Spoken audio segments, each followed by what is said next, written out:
तो हमने मूल्य सुने हैं, और अभी जैसे हीरा दीदी बोल रही थी कि भाई कौन बोल रहे हैं, माइक, लोकेश्वरी दीदी, हाँ बताइए, माइक तो लो, माइक दे दो भैया।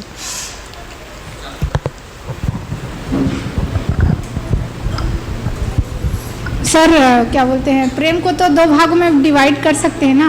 2 भागों में डिवाइड कर सकते हैं। मतलब प्रेम 2 तरह के होते हैं, एक तो माँ पापा फैमिली की तरफ से, और एक जो लव करते हैं उससे, है ना? तो देखो वहाँ जो ममता वाला फीलिंग है वो फैमिली से कर सकते हैं, लेकिन वो चीज़ हम लोग जिससे हमको प्यार रहता है, जैसे हस्बैंड वाइफ के लिए, उसके में तो नहीं कर सकते, वो अप्लाई है ना। तो 2 तरह के हुए प्रेम, ऐसे बोल रहे हैं। चलिए ठीक है, अब आप ये कह रहे हैं कि भाई संबंध है ना, मूल्यों के, मैंने बताया ना, ठीक बात कह रहे हैं, है ना? हाँ। लोकेश्वरी बहन, तो अभी मुद्दा ये आ गया कि भाई अब इनके आधार पे मूल्य तो ये हैं, तो संबंधों का निर्वाह कैसे होगा, फिर ये बात आ रही है ना लोकेश्वरी बहन? तो ठीक है, चलिए इस बात को करते हैं, आगे बढ़ाते हैं कि हमने कहा परिवार में संबंध होते हैं ना, आपका भी कुछ क्वेश्चन है? नहीं, तो संबंधों का आधार लिखा था वो मूल्य है। अब ये मूल्यों के आधार पे हमने एक तो संबंधों के कुछ नाम दिए हैं, पति पत्नी, है ना, माता पिता, बच्चे, भाई बहन, पर इसका मतलब क्या है, संबंध क्या होते हैं, है ना, और उनमें ये मूल्यों का रोल क्या होता है? तो इसको आपके सामने अभी राकेश भाई थोड़ा बताओ भाई, है ना, ये तो डिफिकल्ट मुद्दा हो गया। आई तो राकेश भाई बताएंगे और फिर देखते हैं, ठीक है? जरा भाभी से नमस्ते। क्या है कि बहुत गलत समय में गलत टॉपिक को बताने के लिए भैया बोले हैं। संबंधों की बात करना है और मेरी श्रीमती जी अभी आई हुई है।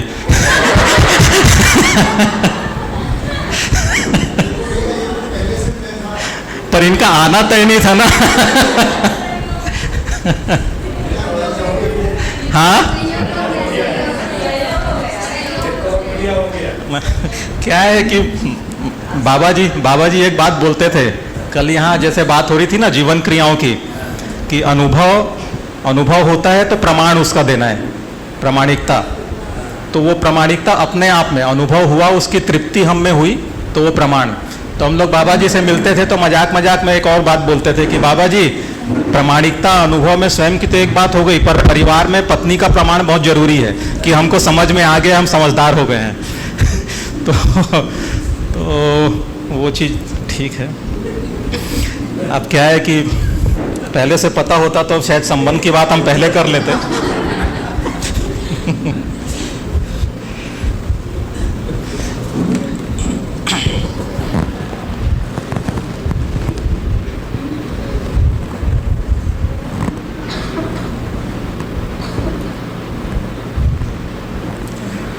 तो कल से ये परिवार की बातचीत शुरू हुई है। इसमें अगर कुछ प्रश्न हो परिवार से रिलेटेड या मूल्यों से रिलेटेड, जो 9 मूल्यों की बात हुई है इससे रिलेटेड, तो उसको पहले कर लेते हैं, फिर संबंध की बात शुरू करते हैं। कल शाम से हम, है ना, तो परिवार में मूल्य होते हैं और संबंध होते हैं। तो इसमें कुछ प्रश्न अगर आप लोगों का हो तो उसको करते हैं, फिर उसके बाद में हम संबंधों को समझने की कोशिश करते हैं। अभी तक जितना भी हुआ उसमें आगे बढ़ें फिर, ठीक है ना? तो एक तो बहुत, जैसे परिवार की हम बात करते हैं ना, तो एक चीज़ आप इसको देखना, है ना, सब लोग इसको आप लोग देख ही सकते हो कि मतलब जहाँ तक मेरे अपनेपन का विस्तार है वहाँ तक मेरा परिवार है। बहुत सारी इस परिवार की परिभाषाएं आई हुई होगी, तो एक ये मुझे बहुत अच्छी लगती है कि जहाँ तक मेरे अपनेपन का विस्तार है वहाँ तक मेरा परिवार है, और जहाँ अपने पराये की सीमा शुरू होती है वहाँ पे विरोध शुरू हो जाता है। इसको आप लोग जांच सकते हो इसको।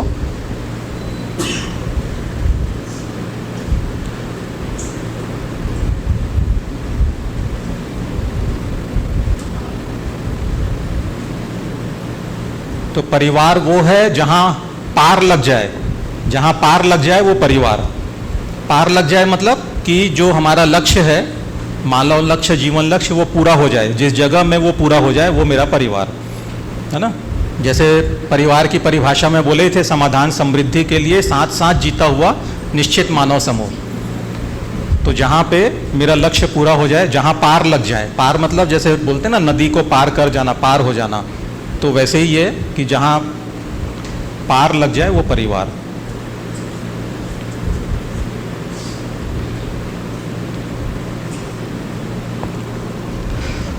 मूल्यों की बात हुई तो बहुत सारी है ना, डिटेलिंग में सब मूल्यों की बात की है, और भी काफ़ी डिटेल है इसका, तो फिर धीरे धीरे करके हम अध्ययन बिंदु शिविर में और डिटेलिंग करते हैं। जैसे विश्वास का, सम्मान का काफ़ी डिटेल की है, बाकी भी मूल्यों का डिटेलिंग अध्ययन बिंदु शिविर में होता है। और फिर जब उनके जो शिष्ट मूल्य हैं उनकी बात अभी नहीं हुई है, वो भी फिर हम आगे करते हैं। जीवन मूल्य की बात तो हो गई है, परिवार में जो मूल्य हैं उनकी बात हम अध्ययन बिंदु शिविर में, जो वस्तु मूल्य हैं उनकी बात तो 30 में से अभी 9 मूल्य और 4 जीवन मूल्य, तो 13 मूल्यों की बात हुई है। 9 मूल्यों की भी बहुत डिटेलिंग में बात नहीं हुई है, पर एक छोटा छोटा सा एक ग्लिम्स अपने को मिल गया कि कहाँ, क्योंकि इन सब शब्दों को हम एक ही समझते रहते हैं, बहुत सारा ओवरलैपिंग होता है कि हाँ इसका मतलब ये भी, इसका मतलब, पर अलग अलग कैसे क्या होता है ये दिख। तो सभी की परिभाषाएं हमने देखा इसमें है ना। एक जो ममता मूल्य है, इसकी तो एक परिभाषा जो भैया ने बताया, क्या परिभाषा बताया ममता मूल्य की?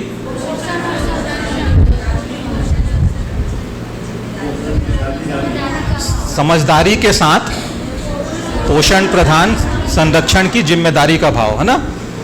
तो एक तो ये है ही, मतलब सूत्र रूप में एक बहुत अच्छी परिभाषा इसकी है जो मुझे लगती है, वो मैं आपको बता देता हूं, फिर हम संबंधों की तरफ बढ़ते हैं आगे।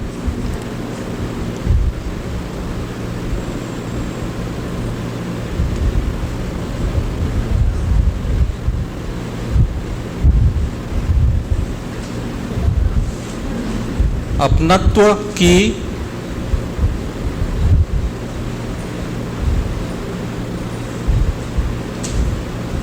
पराकाष्ठा सहित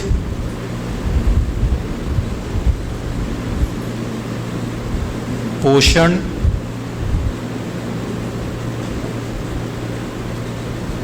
संरक्षण का भाव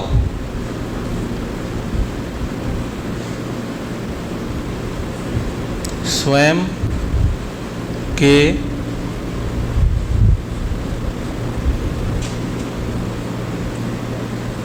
प्रतिरूप की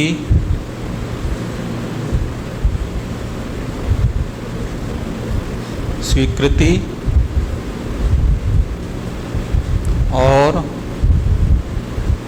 और उसकी निरंतरता। अपनत्व की पराकाष्ठा सहित पोषण संरक्षण का भाव, स्वयं के प्रतिरूप की स्वीकृति और उसकी निरंतरता।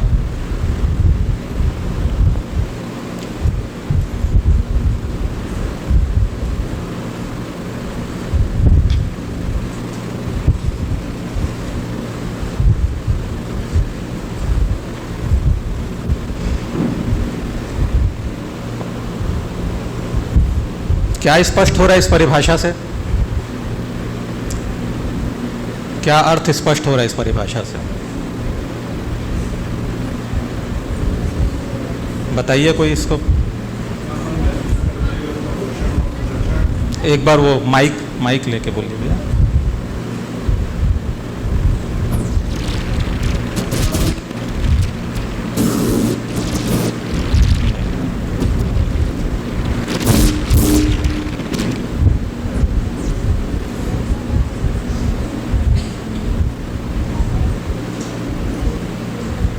माइक और है क्या? दूसरा और कोई माइक होगा सामने? ये वाला माइक देखिए।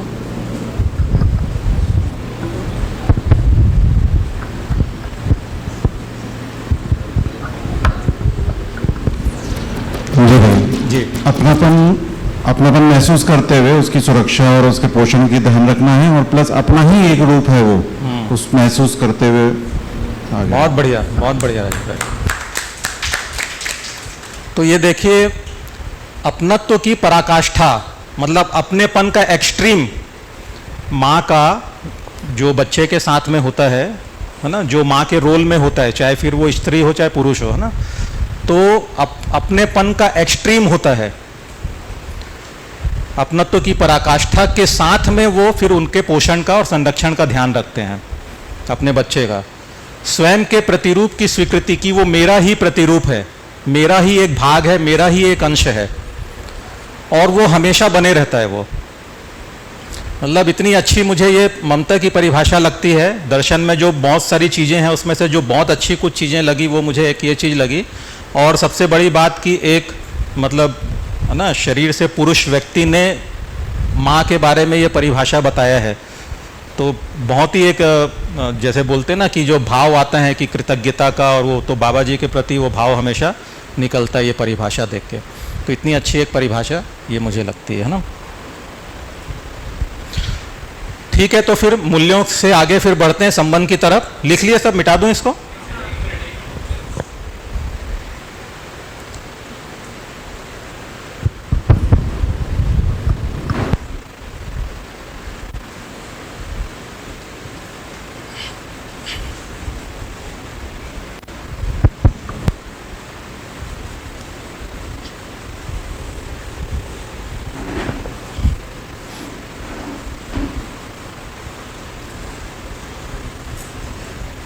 हो गया, मिटा दो।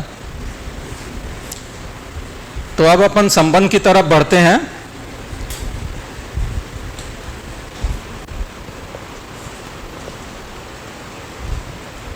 तो बताइए संबंध से क्या समझते हैं हम लोग?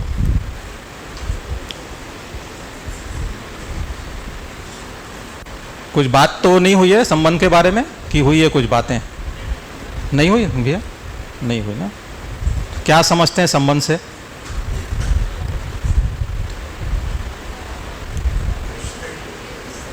हाँ हाँ दीदी, माइक बेटा, माइक दे दो।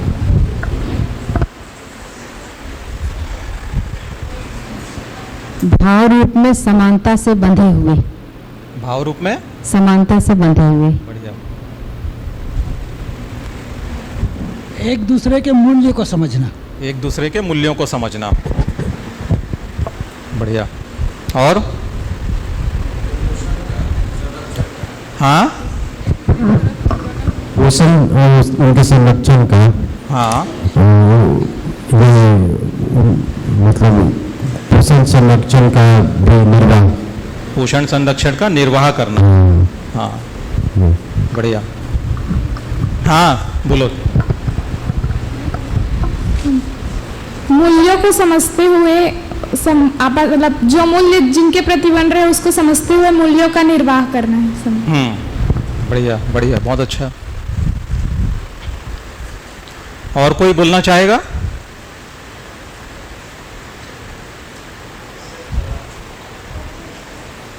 हाँ सुनील बोलिए। सर इसमें मूल्य मुझे लगता है थोड़े बाद में आएगा, अगर वो पर्टिकुलरली माँ और बच्चे का एक प्राकृतिक संबंध होगा तो वो सेपरेट होगा या संबंध में ही आएगा? मतलब जैसे माँ और बच्चे का तो एक प्राकृतिक संबंध है, हाँ, बायोलॉजिकल जो, तो वो जो हम जो जैसे फॉर एग्जांपल मेरे और मेरे बच्चे के बीच एक बायोलॉजिकल संबंध नहीं है, हाँ, मतलब नहीं ऐसा नहीं कहना चाहिए, सॉरी, मतलब मान लीजिए मेरे बच्चे और उसके दादाजी के बीच एक बायोलॉजिकल संबंध नहीं है डायरेक्ट, हाँ, तो वो नॉर्मल संबंध में आएगा या कुछ अलग आएगा? इसमें कुछ अलग कैटेगरी है? वो करेंगे ना अपन, वो अभी संबंधों के प्रकार जब हम आएंगे कि संबंध कितने, किस किस के क्या क्या संबंध कैसे कैसे हैं, तो उसको पूरा डिटेलिंग करेंगे। अभी सिर्फ संबंध की बात कर रहे हैं कि संबंध होता क्या है, चाहे वो दादा और पोते का संबंध हो, चाहे माता पिता का संबंध हो, चाहे कोई भी संबंध हो, तो संबंध एक्चुअल में क्या होता है और संबंध क्यों होता है ना? संबंध क्या है, संबंध क्यों है? तो संबंध को बोलते हैं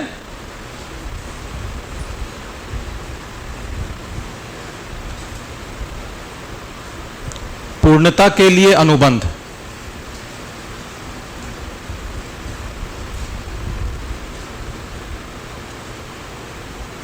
पूर्णता के लिए अनुबंध।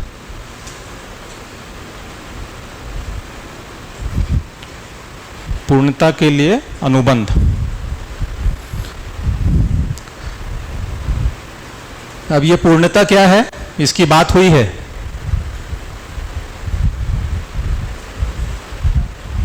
अभी जो हम बात कर रहे हैं, ये संबंध की जो बात कर रहे हैं, क्योंकि परिवार वाले चैप्टर में है ना, इसलिए अभी हम मानव संबंधों की बात कर रहे हैं। एक मानव का प्रकृति के साथ भी संबंध होता है, अभी हम उसकी बात नहीं कर रहे हैं, क्योंकि परिवार का चैप्टर है, इसलिए हम मानव संबंधों की बात कर रहे हैं।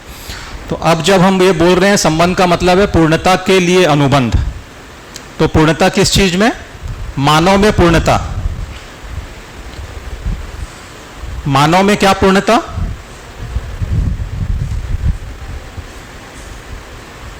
मानव में क्या पूर्णता? हाँ, सुनाई नहीं दे रहा। माइक कम हो गया है क्या बहुत सारा? पहले तो कम, बहुत सारे माइक थे। बोलिए। सुख प्राप्ति की। सुख प्राप्ति है ना। एक तो वो पहले बचपन में ना हम लोग, बहुत सारे लोग देखे होंगे कि डॉक्टर के पास में जाते थे तो वो एक दवाई देता था जिसको हम लोग लाल दवाई बोलते थे। वो हर मर्ज में वो काम आ जाती थी। वो कोई भी बीमारी हो तो एक दवाई देता था, लाल दवाई, और उसको ला के पीते थे और ठीक हो जाते थे। वैसे जीवन विद्या में हम लोग समझ को और सुख को लाल दवाई बोलते हैं। कोई भी प्रश्न पूछे उसका क्या जवाब है तो समझ या सुख और वो सही भी है, गलत भी नहीं है, वो है ना, फाइनली तो वही है। तो मानव में पूर्णता मतलब जो मानव लक्ष्य है वो पूरा हो जाए, जीवन लक्ष्य है वो पूरा हो जाए, और वो समझदारी से ही होता है। तो जो भी संबंध हमारे होते हैं, जिन भी संबंधों का हम निर्वाह करते हैं, उसमें जो हमारी अपेक्षाएं होती है वो पूर्ण होने की अपेक्षा होती है कि हम पूर्ण हो जाएं। पूर्ण होने से, क्योंकि फाइनली मानव जो कुछ भी करता है वो सुखी होने के लिए करता है, तो पूर्ण होने से हम निरंतर सुख की तरफ बढ़ जाएंगे, निरंतर सुख की प्राप्ति हमको। ये अनुबंध है। अनुबंध ऐसा लगता है कि एग्रीमेंट है दो लोगों के बीच में, है ना। अभी का जो हम अनुबंध अगर देखते हैं तो ऐसा लगता है कि दो लोगों के बीच में एग्रीमेंट है, दो दोस्त हैं तो आपस में एग्रीमेंट किए, मैं तुम्हारे लिए ये करूंगा, बदले में तुमको मेरे लिए ये सब चीजें करना पड़ेगा। तो ये ऐसा नहीं है। संबंध जो होता है, मैंने आपको मित्र के रूप में स्वीकार किया है ना, बदले में आपसे कुछ मैंने नहीं मांगा कि आप भी मुझे स्वीकार करो। ये वन साइडेड, बिल्कुल वन साइडेड है ये, कि मैंने आपको मित्र के रूप में स्वीकार किया, तो मित्र के प्रति जो मेरा दायित्व और कर्तव्य होता है मैं अपनी तरफ से निभाऊंगा। जिन भी मूल्यों का निर्वाह करना है वो मैं अपनी तरफ से मूल्यों का निर्वाह करूंगा। बदले में आप करो तो बहुत अच्छा है, नहीं करो तो भी कोई बात नहीं। जैसे माँ बेटे का संबंध है, तो जब माँ ममता मूल्य का निर्वाह बेटे के साथ में करती है, उस समय दोनों के बीच में कोई एग्रीमेंट नहीं होता कि बड़े होके तुम मेरे लिए ये करोगे। उस समय बेटा तो कुछ कमिटमेंट करता नहीं है, बहुत छोटा सा रहता है। तो ये एक वन साइडेड रहता है। ये चीज एकदम ध्यान रखने की है कि मेरे को आपके लिए जिन मूल्यों का निर्वाह करना है, आपकी जिन अपेक्षाओं का निर्वाह करना है, वो अपने तरफ से मैं करूंगा। मैंने आपको अपने मित्र के रूप में, अपने भाई बहन के रूप में स्वीकार किया है और वो मुझे करना है, वो मेरी जिम्मेदारी है, मेरा दायित्व है, मेरा कर्तव्य है। बदले में आप करो तो बहुत अच्छी बात है। क्योंकि दूसरी तरफ से अगर देखेंगे तो कोई हमारे लिए अगर वो सब चीजें कर रहा है, हमारी जो भी जरूरतें हैं उसको पूरी अगर वो कर रहा है, हमारी अपेक्षाओं को पूरा कर रहा है, तो बदले में हम उसके लिए करते ही हैं। तो इसलिए ये एक चीज है कि ये एग्रीमेंट उस तरीके का एग्रीमेंट नहीं है जो भी होता है कि मैं ये दे रहा हूं, बदले में आपको मेरे लिए ये करना पड़ेगा। तो ये वन साइडेड होता है संबंध। ये पूर्णता के लिए होता है, एक मानव का दूसरे मानव के साथ में, और वो अपनी जिम्मेदारी कर, क्योंकि बड़े और छोटों के बीच में भी संबंध होता है ना, तो वहां पे वो नहीं होता कि बराबरी वाला, वो चीज नहीं होती उसमें। ठीक है। अब संबंध होता है या हम बनाते हैं?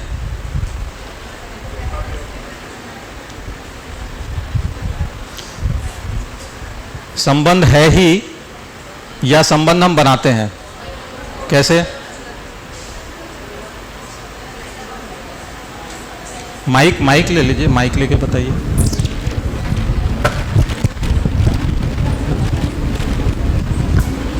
सर, कुछ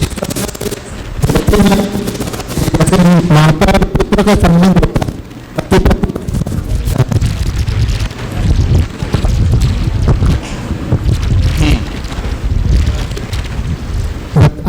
ना सर? हाँ अभी आ रही है आवाज। माता और पुत्र का संबंध होता है होता है, और पति पत्नी का संबंध बनता है, बनता है। बढ़िया, और बताइए। और पति पत्नी का संबंध बनने के बाद फिर और भी जो संबंध है वो बनते जाते हैं। कितने लोग भैया जी से सहमत हैं, या कितने लोगों को लगता है कि नहीं अलग कोई बात है? तो बहुत 5-7 लोग ही हाथ उठा रहे हैं जो सहमत हैं। ये बोल रहे हैं कि माता का और पुत्र का संबंध होता है, पति पत्नी का संबंध बनाते हैं। बनता है या बनाते हैं? हाँ, बनता है या बनाते हैं। बताइए। और हाँ, दोस्तों से संबंध बनाते हैं बोल रहे हैं भैया। और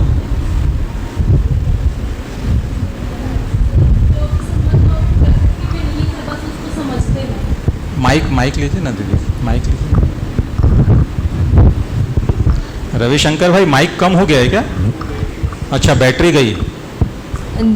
जितने भी संबंध है वो प्रकृति में ही है, लेकिन बस उसको हम समझते जाते हैं, मतलब वो पहले से ही निहित है। दीदी कुछ अलग बात बोल रही है। दीदी बोल रही है कि संबंध प्रकृति में पहले से ही है, हम उनको समझते हैं। अब इनसे कितने लोग सहमत हैं? अरे बहुत सारे लोग तो हैं जो दोनों तरफ हाथ उठाए हैं। हाँ? क्या लगता है, दीदी सही बोल रही है?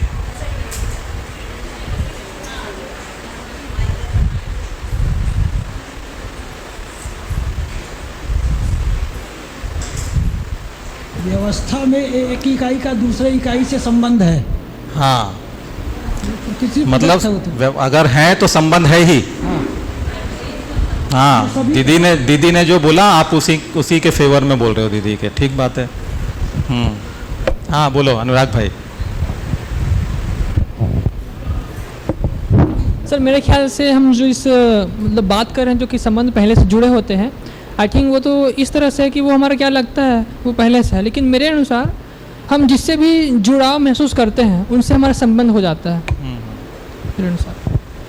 मतलब संबंध बनाते हैं हम, ऐसा बनाते हैं हम। बनाते हैं। जैसे कि जरूरी नहीं कि हर बच्चा अपनी माँ को अपनाए, लेकिन अगर वो अपनाता है तो उनके भी संबंध है। दूसरा एग्जांपल भी हो सकता है, मैंने माँ बच्चे का एग्जांपल ले लिया। नहीं ठीक है ना जी दीदी। सर जिस तरह किसी बीज में अंकुरण या वृक्ष बनने का या पौधा बनने का गुण होता है, उसी तरह संबंधों के निर्वाह में ही वो संबंध होता है। माता ने संतान को जन्म दिया तो यह संबंध नहीं है, उस संबंधों को जीने में, उसको निर्वाह करने में ये पूरे संसार पर लागू होता है। ये पूरे संसार में लागू होता है, खाली जन्म देने से ही संबंध नहीं हो जाता जी। ठीक बात है। क्योंकि देखो बात हुई थी ना, शायद कल बात हुई थी कि संबंधों का आधार क्या है। आज ही बात हुई थी सुबह, है ना। तो अपन ने कहा था मूल्य, संबंधों का आधार मूल्य है। तो देखो कि अस्तित्व में तो सारे संबंध है ही, है ना। हम किसी को पहचान लेते हैं मित्र के रूप, मित्र संबंध तो है, हम उसको पहचान लेते हैं कि ये मेरे मित्र बनने योग्य है, मैं इनके साथ मित्रता का निर्वाह कर लेता हूँ, तो हम पास में आ जाते हैं। क्योंकि जैसे भैया ने कहा ना, विष्णु भैया ना, तो हर इकाई का आपस में संबंध है ही।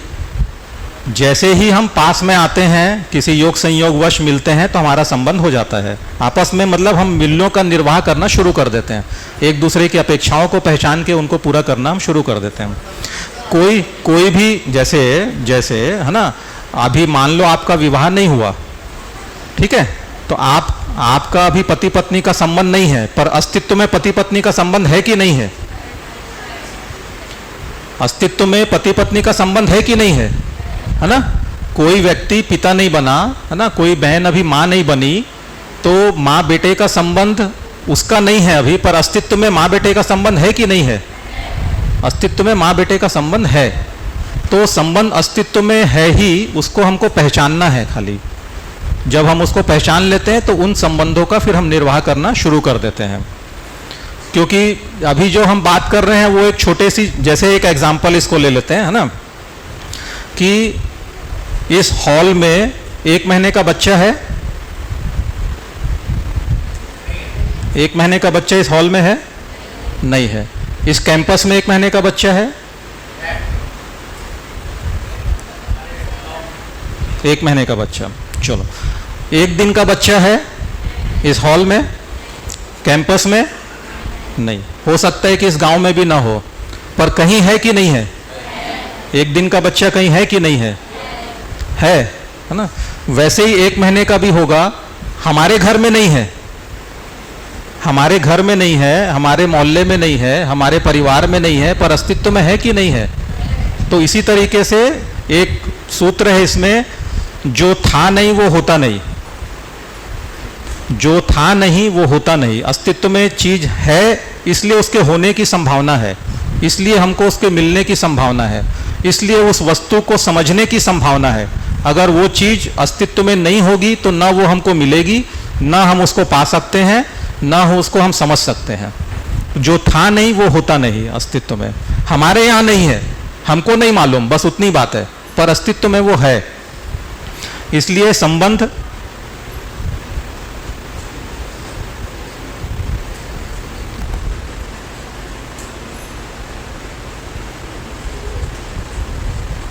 है, बनाना नहीं है, पहचानना है। अस्तित्व में संबंध है, बनाना नहीं है, पहचानना है।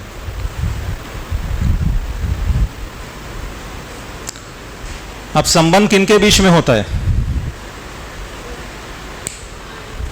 मानव मानव मानव के बीच। मानव किनसे मिलके बना है?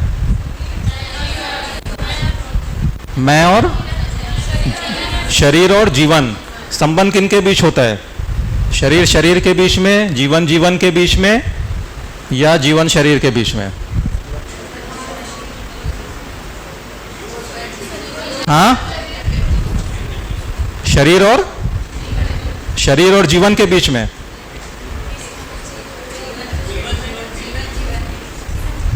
फिर वोटिंग करना पड़ेगा। तो जीवन जीवन के बीच में,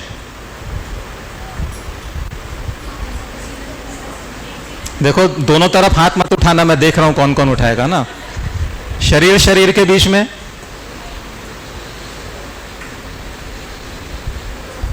भैया चलिए बताइए भैया कैसे शरीर शरीर के बीच में? पहले आपसे पूछते हैं फिर जीवन जीवन से। भैया जी को दीजिए।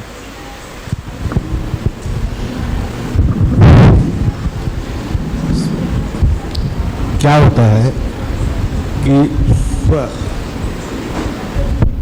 विचार जो है, आचार विचार जो है एक दूसरे से बराबर मिलते रहते हैं, और इस कारण जो है, इस विचार के कारण शरीर शरीर से जो है करीब करीब एक ही मूल्य होता है और एक ही चीज़ की आशा करता है, और उसके हिसाब से प्रेम और संबंध जो बनता है।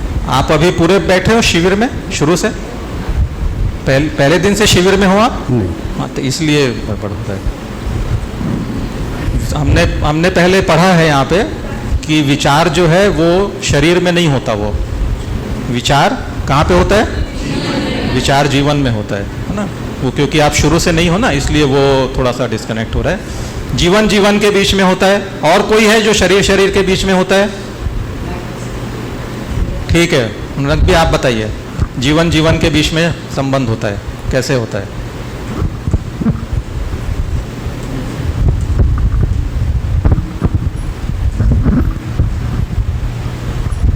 सर अगर सिंपल एग्जांपल ले ले कि कोई भी मृत व्यक्ति है या कोमा में है, तो उसका जीवन अभी चल नहीं रहा है या शरीर में एक्टिव नहीं है, तो फिर वो आप संबंध निर्वाह नहीं कर पाओगे।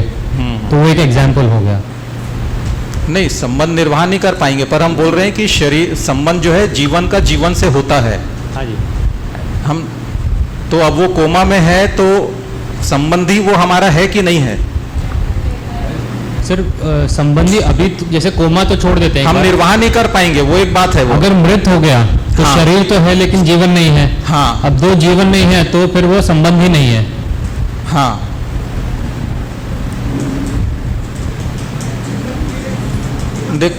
देखो, हाँ, माइक माइक माइक ले लीजिए, माइक ले लीजिए।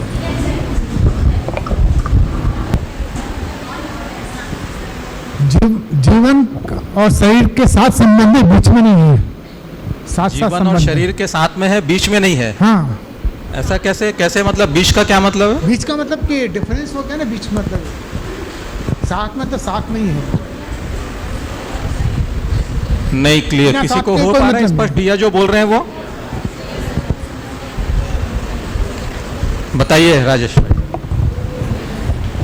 जीवन में एक तो समझ है, तो समझ तो हो ही रहा है, और दूसरी बात ये होती है जैसे मेरी माता जी अभी शरीर रूप में नहीं है, लेकिन मैं आज भी उनको याद करता हूँ, उनको संबंध स्थापित है मेरे। बिल्कुल ठीक बात है। आज भी आप माता जी बोल के ही संबोधित कर रहे हो उनको। हमारे संबंधी शरीर के साथ में हमारे साथ नहीं है, पर आज भी हम बोले कि भाई हमारे पिताजी का नाम क्या था, अभी नहीं है मान लो सशरीर, तो हम उनको याद करके उनको बोलते हैं कि वही हमारे। अभी ऐसा नहीं है कि अब नहीं हमारे कोई पिताजी नहीं है, ऐसा नहीं बोलते। तो इसलिए जो ठीक बोल रहे हो आप कि शरीर जो संबंध है वो जीव। अब जैसे एक तो ये मृत वाली बात हो गई है ना, ऐसा होता है कि एक्सीडेंट में, कोई एक्सीडेंट हुआ और एक्सीडेंट में हमारे जो संबंधी हैं उनका शरीर पूरी तरीके से जल गया, कुछ भी हो गया, बिगड़ गया पूरी तरीके से, संबंध खत्म हो जाता है उनके साथ में, शरीर तो बदल गया, संबंध फिर भी बने रहता है ना। तो हाँ बताइए। हाँ, पूर्णता जीवन का ही है। पूर्णता जीवन को, जीवन की आवश्यकता है, और इसीलिए जीवन का जीवन से संबंध। बढ़िया बात है, बहुत बढ़िया है ना। तो संबंध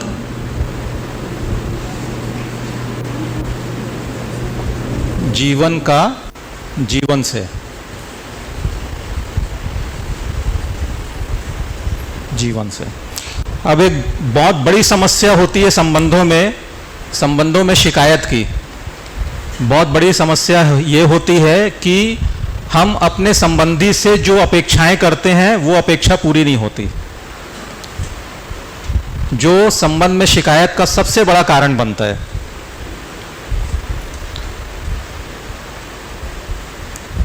तो क्या लगता है कि बिना अपेक्षाओं के संबंध हो सकता है? भाई अपेक्षा नहीं रहेगी तो शिकायत भी नहीं रहेगी, पूरा करने का झंझट भी नहीं रहेगा। क्या लगता है? बिना अपेक्षा के संबंध हो सकता है क्या? नहीं।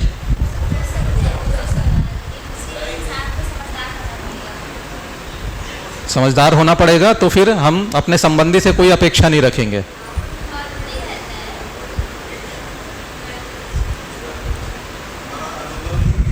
हाँ, अनुबंध, बढ़िया बात। तो ये परिभाषा में ही लिखा है, संबंध तो पूर्णता के लिए है,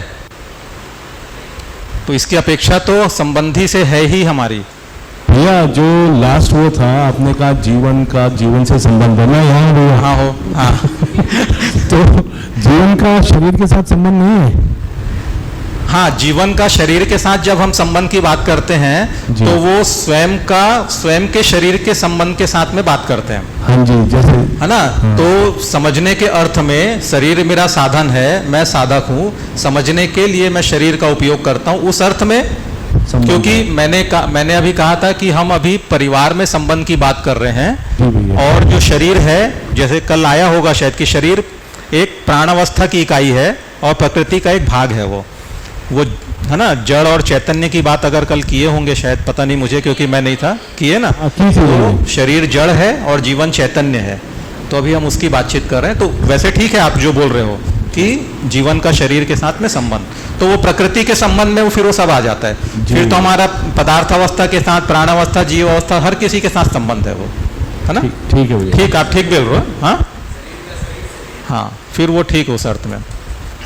तो जब हम ये बोल रहे हैं कि पूर्णता के लिए अनुबंध है, तो अपेक्षा विहीन संबंध हो नहीं सकता। आप थोड़ा सा कल्पना करके देखो, अभी जो मूल्यों की हम बात किए, जो भी आपका संबंधी है, कम से कम उससे विश्वास और सम्मान की अपेक्षा रहती कि नहीं रहती, कि वो हमसे सम्मान से बात करे, रहती कि नहीं रहती? तो कम से कम मिनिमम ये अपेक्षा तो हमारी होती ही है कि हमको देख के मुस्कुराए वो, जब भी बात करे हमसे तो शिष्टता से हमारी बातचीत हो, तो ये अपेक्षा होती ही है। तो अपेक्षा विहीन कोई संबंध होता नहीं अस्तित्व में, है ना।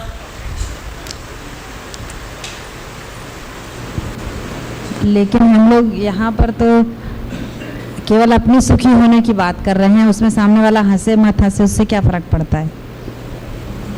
एक मिनट, हम सुखी हो गए, हम हंस लें अपने अपने। क्या बोल रहे हैं दीदी?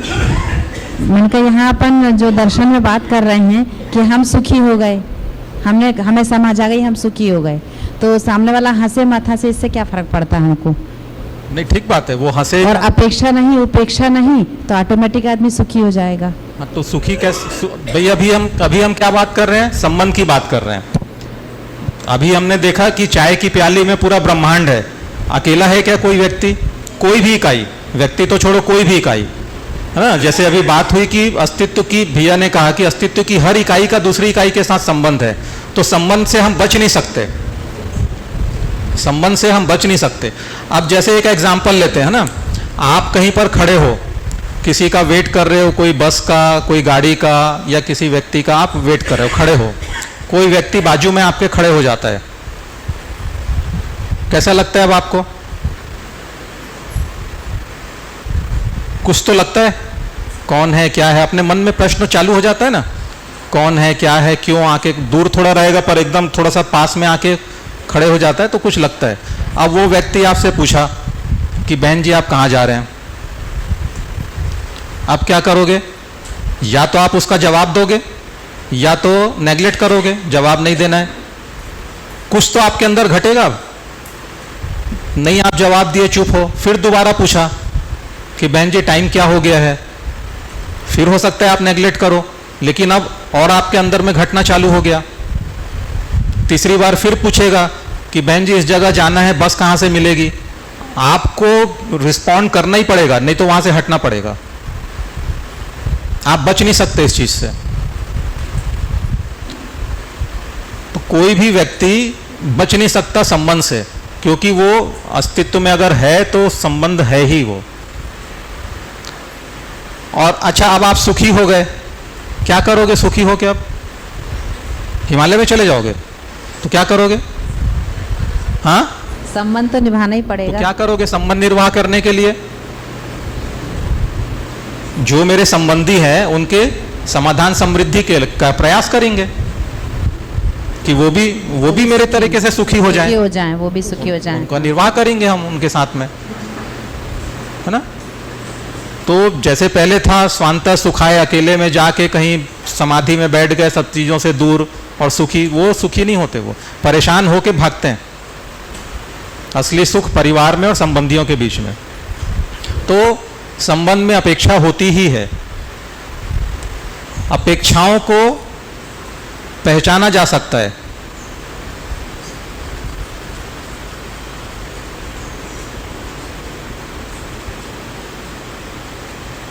अपेक्षाओं को पहचान सकते हैं।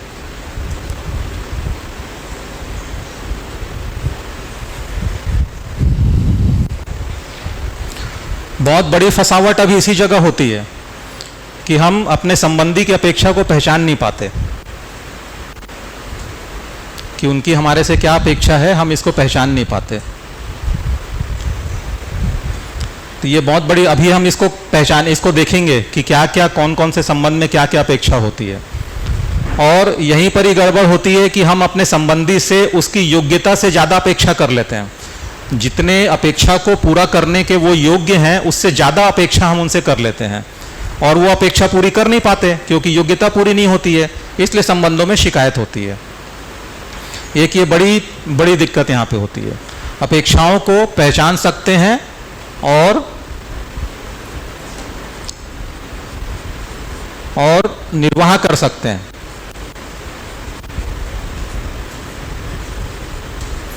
निर्वाह कर सकते हैं।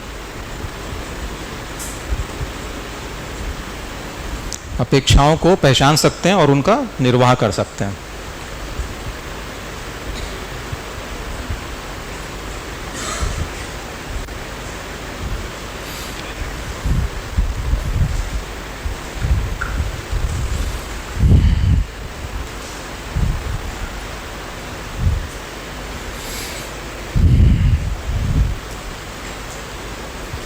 ठीक है, इतना संबंध के बारे में। इसमें कुछ क्वेश्चन हो तो बताइए, इतने में कुछ पूछना हो तो। हाँ, देखिए जैसे दीदी ने कहा कि अब मैं सुखी हो गई, क्या करोगे आप सुखी होके?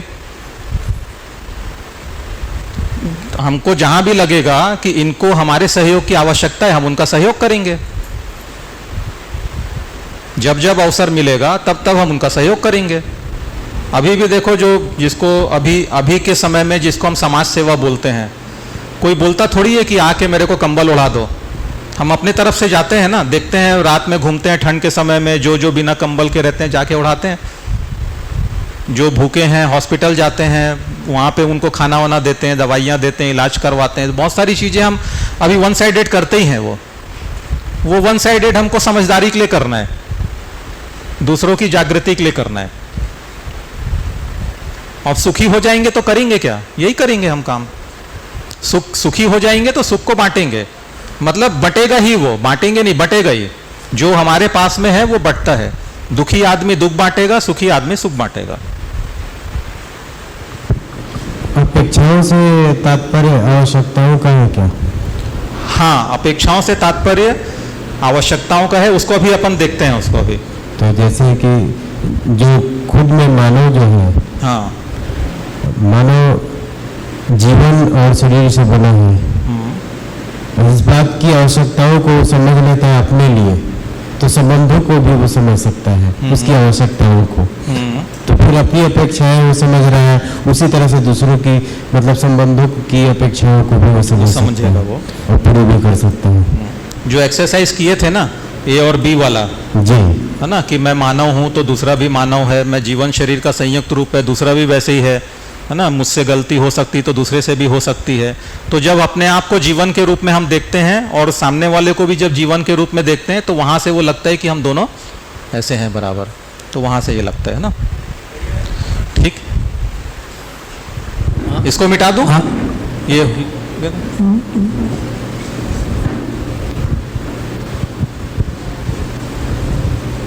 आपने कहा था कि वो अपेक्षाएं उसकी क्षमता से ज़्यादा अगर हम मान रहे हैं, करते हैं, हाँ, तो वो फिर उससे मतलब जो भी ये होगा, हाँ, तो वो इसमें नहीं लेना चाहते आप? किसमें? ये जो लिखे हैं आपने, वही तो मैंने कहा कि जब भी हम, क्योंकि हम भी समझदार नहीं हैं, तो हम अपने संबंधी से ज्यादा की अपेक्षा कर लेते हैं। कितने ज्यादा की? जितने के वो योग्य नहीं होते। वो आगे है क्या इनमें, इन पॉइंट्स में? हाँ, उनकी योग्यता से हम ज्यादा अपेक्षा कर लेते हैं, जो संबंधों में शिकायत का एक बड़ा कारण बनता है। उतनी वो अपेक्षाओं को पूरी नहीं कर पाते। हाँ, तो उसमें आ जाता है वो, है ना। ठीक, अब देखते हैं कि संबंध कितने प्रकार के होते हैं।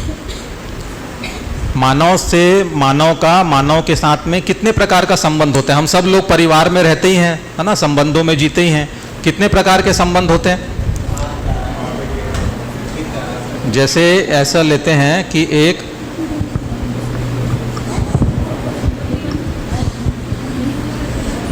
एक बच्चे का जन्म हुआ, ठीक है, परिवार में एक बच्चे का जन्म हुआ, कितने संबंध होंगे उसके?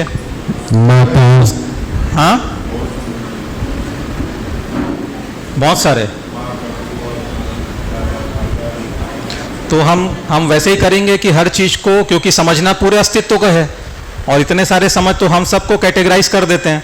जैसे पूरी इकाइयों को कल 4 भागों में कैटेगराइज किए, इतने सारे मूल्यों को 9 भागों में बांटे, संबंध को भी हम कैटेगराइज करेंगे। जैसे ही बच्चे का जन्म हुआ तो सबसे पहला संबंध कौन सा बना, है ना? तो माता पिता, एक संबंध ये बन गया माता पिता का। फिर चाची तो अब ये देखो कि चाचा चाची या दादा दादी इन्हीं के समान है या कुछ अलग हैं, है ना? ठीक है, तो ये माता पिता के समान है, इसलिए उनको सब हम एक कैटेगरी में रखेंगे। जो थोड़ा सा हमको डिफ्रेंशिएट लगते हैं उनको हम अलग करेंगे, क्योंकि बांटना है ना, नहीं तो ऐसे तो बहुत सारे संबंध हो जाएंगे, सबको अलग अलग अलग अलग समझना पड़ेगा।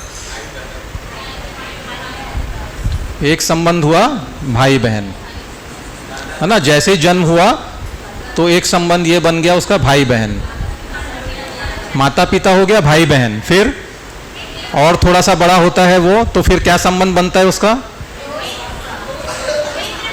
मित्र बनते हैं उसके, है ना, दोस्त बनते हैं उसके। तो एक संबंध हुआ मित्र संबंध, फिर थोड़ा सा और बड़ा हुआ, स्कूल गया तो गुरु शिष्य संबंध बने उसके, गुरु मिले उसको, गुरु शिष्य संबंध उसको बने। पढ़ाई पूरी हो गई, पढ़ाई पूरी हो गई, फिर क्या करेगा? हाँ, जॉब करेगा, कोई बिजनेस करेगा, खेती बाड़ी करेगा, कुछ भी करेगा। अकेले कर लेगा, है ना,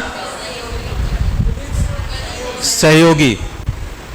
तो फिर उसके बाद में एक संबंध उसका बना, उसको बोलते हैं साथी सहयोगी संबंध।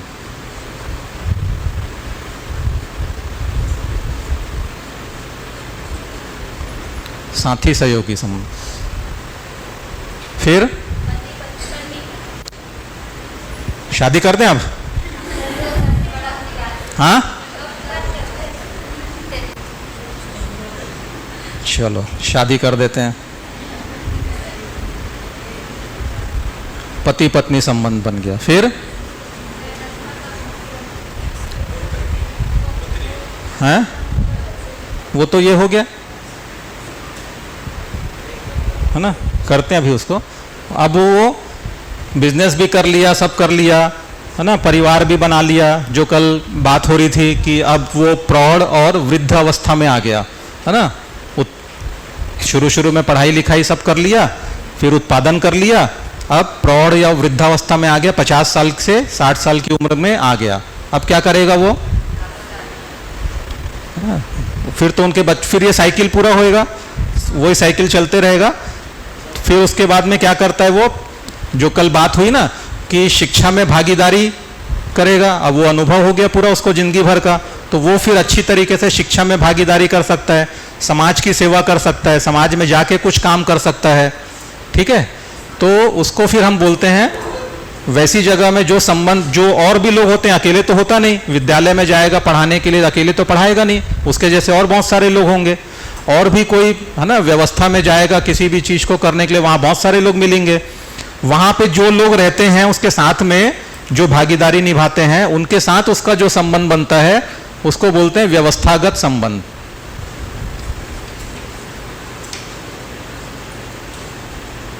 व्यवस्थागत संबंध होता है फिर वो,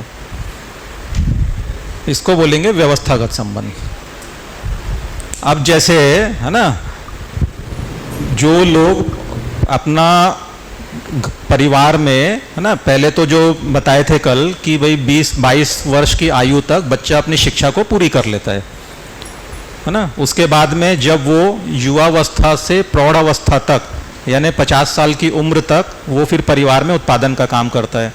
और जो परिवार में बुजुर्ग हैं 50 साल से ऊपर के, 60 साल से ऊपर के, प्रौढ़ से लेके वृद्ध तक, वो लोग क्या करेंगे? कल हुई थी बात, आप थे कि नहीं थे कल, पता नहीं मुझे। हाँ, तो फिर वो लोग क्या करेंगे? क्योंकि अब अनुभव संपन्न हो गए।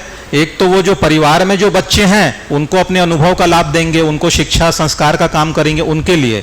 उसके अलावा जो और आसपास में जो लोग हैं ना, उसमें समाज सेवा का जब काम करते हैं, जैसे हमारी परंपरा में 4 आश्रमों की बात कही गई है ना, मालूम है किसी को? हाँ दीदी।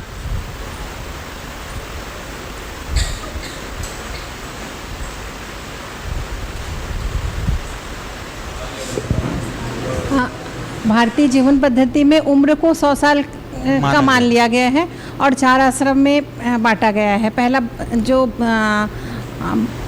बाल्य आश्रम, नाम में कुछ भूल रही हूँ, ब्रह्मचर्य आश्रम है, वो 0 से 25 साल तक, उस अवस्था में वो शिक्षा दीक्षा प्राप्त करता है। जो कल बात हुई, है ना, कल बात हुई ना उसी की, 20-22 वर्ष की उम्र तक उसका शरीर तैयार होता है उत्पादन के लिए और बाकी सब काम के लिए और शिक्षा के लिए, शरीर और जीवन की तैयारी होती है उसकी। उसके बाद गृहस्थाश्रम जिसमें विवाह और जो जीवन से संबंधित बाकी धर्मों को वो निभाता है। हाँ, और ये बाकी सबसे महत्वपूर्ण माना गया है ना, ये 25 से 50 गृहस्थाश्रम बोलते हैं ना यहाँ पे। फिर उसके बाद 50 से 75 की आयु में वानप्रस्थ आश्रम। फिर उसमें क्या करता है वो अपने सारे जिम्मेदारियों का निर्वहन कर वन की ओर गमन करता है। ये पारंपरिक में है, लेकिन अब तो ऐसा वन की ओर गमन संन्यास में करता है वो नहीं, वो प्रैक्टिस करता है वन की ओर जाने उस समय वो वान्यप्रस्थ नाम से ऐसा लगता है कि वन में गमन करता है।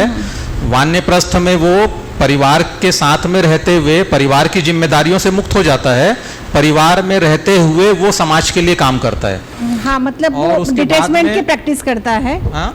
डिटैच पारिवारिक जिम्मेदारियों से डिटैच होने की प्रैक्टिस। फिर 75 से 100 साल की उम्र में फिर वो परिवार को भी छोड़ के सिर्फ अपने कल्याण के लिए, अपने मोक्ष के लिए, अपने ज्ञान के लिए फिर वो काम करता है जी, है ना। तो वो ये जो व्यवस्थागत संबंध की जो मैं बात कर रहा हूँ, ये वही 50 से 75 वर्ष की उम्र की बात है। ये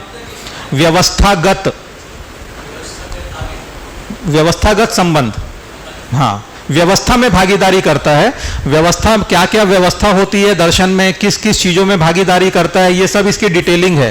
पर ये सारी डिटेलिंग अब मैं यही बोलूंगा कि अध्ययन बिंदु में आएगा या फिर अध्ययन में आएगा ये, है ना, क्योंकि पूरी डिटेलिंग है इसकी कि व्यवस्था के कौन कौन से आयाम हैं, कितने प्रकार की व्यवस्था होती है, कहाँ कहाँ भागीदारी हम कर सकते हैं, कैसे कर सकते हैं, इसकी पूरी डिटेलिंग है, तो वो इसमें आएगी।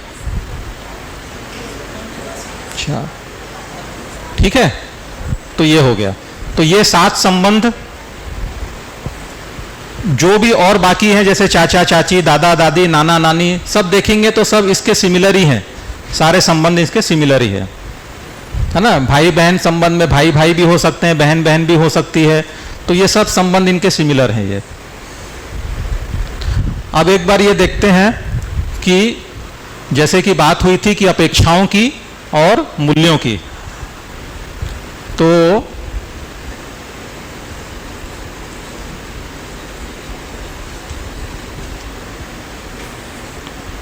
संबंध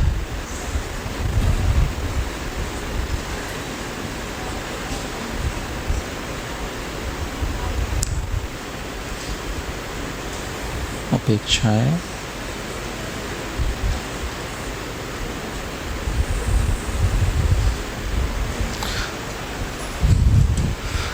कौन कौन से संबंध हैं, उन संबंधों में क्या अपेक्षाएं होती है, ये बहुत इंपॉर्टेंट चीज है। जो मैंने कहा कि योग्यता से ज्यादा अपेक्षा जब हम कर लेते हैं तो क्या क्या अपेक्षाएं उन संबंधों से पूरी हो सकती है, और उन संबंधों में किन मूल्यों का निर्वाह हम करते हैं। जो 9 मूल्यों की बात हुई, क्या क्या मूल्यों का निर्वाह उन संबंधों में होता है, ताकि हम उसको ध्यान में रखें, ताकि वो संबंधों में शिकायत वाली बात यहाँ ना आ पाए। उसकी प्रैक्टिस करने के लिए ये इन चीज़ों को जानना बहुत जरूरी है। तो अब इसको एक एक करके हम लेते हैं।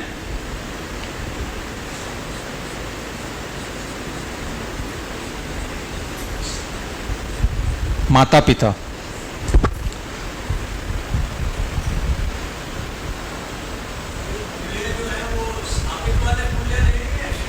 स्थापित मूल्यों का जब हम निर्वाह करते हैं तो वो शिष्ट मूल्यों के द्वारा निर्वाह होता है। जब वो दिखता है ना बाहर, स्थापित मूल्य स्वयं में स्थापित होते हैं, और जब वो बाहर दिखता है तो वो शिष्ट मूल्य के रूप में दिखता है। जैसे गौरव है, किसी के प्रति हमको गौरव होता है, किसी ने मानवीय परंपरा के लिए बहुत अच्छा काम किया, समाज के लिए बहुत अच्छा काम किया, उसके प्रति हमको गौरव होता है, तो गौरव मुझ में स्थापित होता है।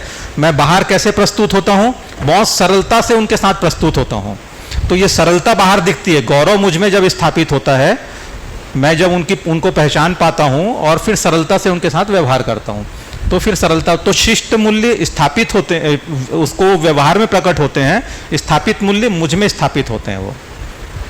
तो माता पिता एक संबंध हुआ। माता पिता को अपनी संतान से क्या अपेक्षा होती है? भाई बहुत सारे लोग हैं जिनके बच्चे हैं हम लोग के, है ना, तो हम लोग इसको पहचान सकते हैं कि हमारे बच्चों से क्या अपेक्षाएं होती है कि नहीं होती अपेक्षा कुछ? जो मैंने कहा कि अपेक्षा विहीन कोई संबंध नहीं होता, तो अभी जांच लेते हैं। सम्मान अपेक्षा हुआ कि मूल्य हुआ? अपेक्षा पूछ रहा हूं मैं। अपेक्षा क्या होती? माता पिता को अपने बच्चों से क्या अपेक्षा होती है? क्या चाहते हैं वहां? बच्चे अच्छी शिक्षा पाले, है ना? तो अभी जो हम बात कर रहे हैं शिक्षा की, तो क्या बोल रहे हैं यहां पे उस शिक्षा को? लाल दवाई समझ या समाधान समृद्धि, कि वो उसको समाधान हो जाए, है ना? एक जैसे अभी पढ़ाने भेजते हैं ना, क्यों पढ़ाने भेजते हैं? अच्छा पैकेज मिल जाए, अच्छा बिजनेस कर ले, नौकरी अच्छी लग जाए, पैसा कमा ले। तो हम यहां पे उसको क्या बोल रहे हैं? समृद्धि, समाधान समृद्धि।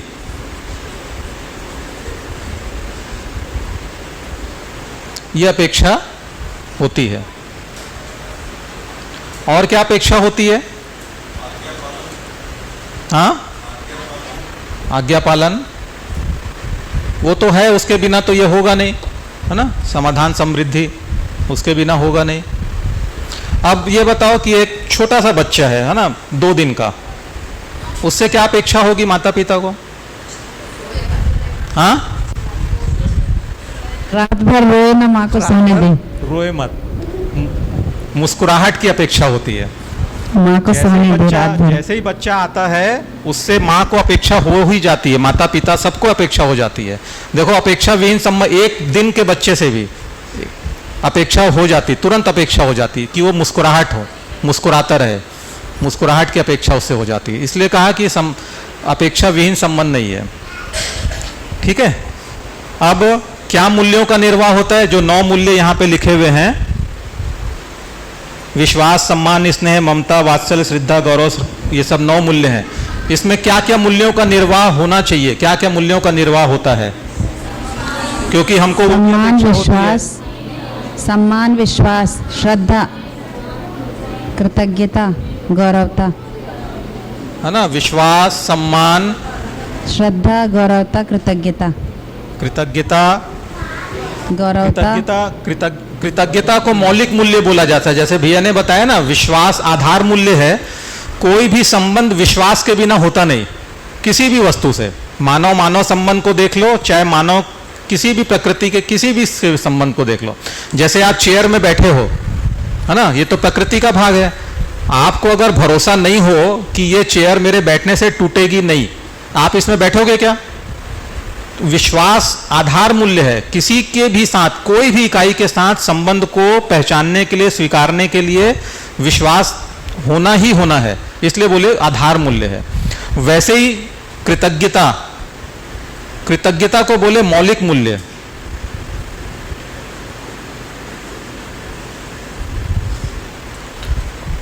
कृतज्ञता को मौलिक मूल्य बोले। ये संबंधों में बहुत आवश्यक है। किसी ने हमारे लिए कुछ किया, उसके प्रति कृतज्ञता को व्यक्त करना, यह बहुत आवश्यक है। मौलिक मूल्य कृतज्ञता।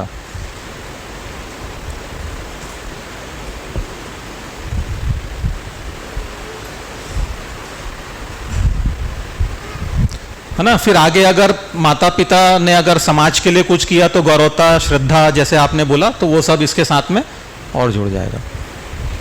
ठीक है, अब इसी का ही एक भाग है संतान।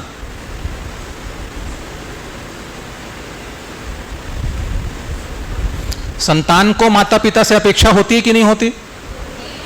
क्या अपेक्षा होती है? हाँ,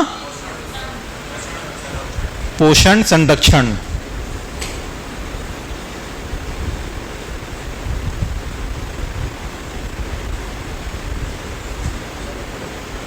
पोषण संरक्षण की अपेक्षा संतान को अपने माता पिता से होती है। किन मूल्यों का निर्वाह होता है? माता पिता की तरफ से संतान के लिए किन मूल्यों का निर्वाह होता है? ममता, विश्वास, सम्मान होगा कि नहीं होगा? तो ये विश्वास सम्मान सबके लिए है, ये कॉमन है। मान चलो विश्वास सम्मान सबके लिए है। उसके अलावा ममता,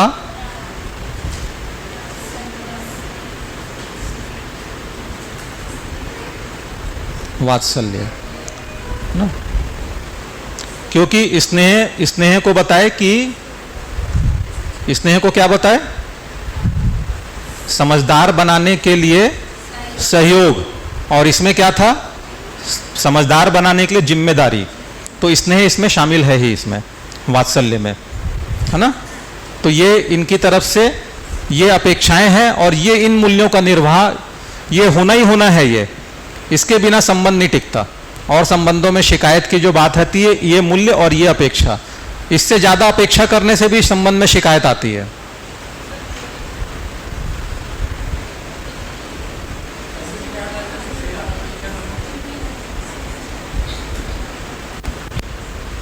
फिर भाई बहन संबंध,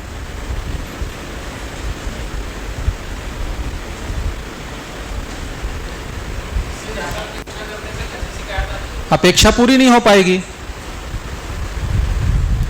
अपेक्षा हमारी पूरी नहीं हो पाएगी, है ना। जैसे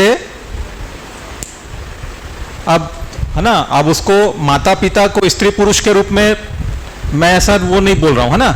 अब जैसे मान लो उसको स्किल सिखाने का काम उसके पिता का है, ठीक है। वो माता से अगर अपेक्षा कर ले कि वो मेरे को स्किल सिखा दे, कोई भी स्किल जो है वो माता मेरी सिखा दे, तो माँ को तो आता नहीं, पूरी कर पाएगी क्या वो, माँ को नहीं आता तो। कोई भी चीज, एक एग्जांपल मान लो, वो कार चलाना सीखना चाहता है, ठीक है। माँ को कार चलाना नहीं आता, पिता को कार चलाना आता है, किससे वो अपेक्षा करेगा कि मेरे को कार चलाना सिखा दो? पूनम भाई, किससे अपेक्षा करेगा? ठीक है। अब मान लो दूसरे से कर लिया, अगर उसको नहीं आता तो फिर अपेक्षा पूरी होगी?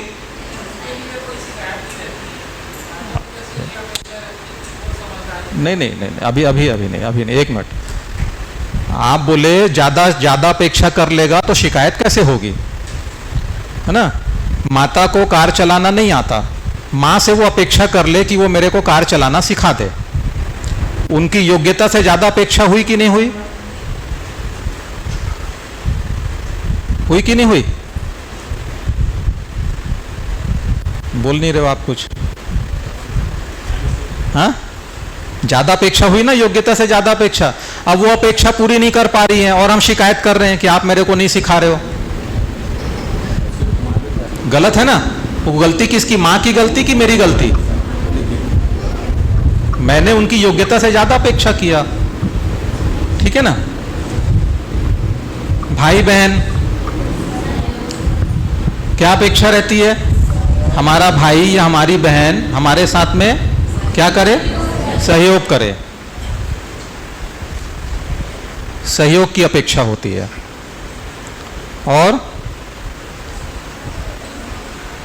और क्या करे? पूरकता निभाए।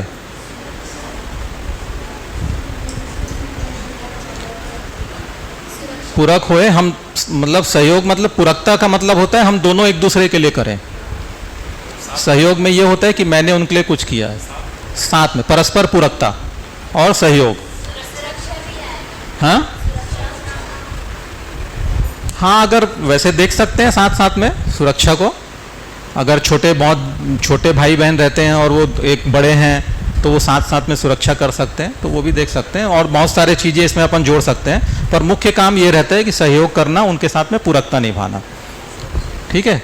कौन से मूल्यों का निर्वाह होता है? एक तो ये मैंने कहा कि विश्वास और सम्मान तो कॉमन है, और हाँ, अगर वो हमारे लिए कुछ किए हैं तो कृतज्ञता भी आ जाएगा। और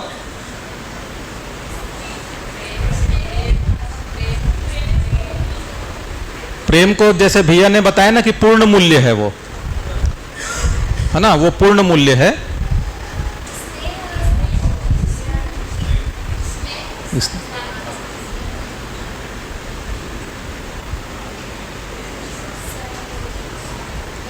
ठीक है। अब तीसरा है मित्र मित्र संबंध।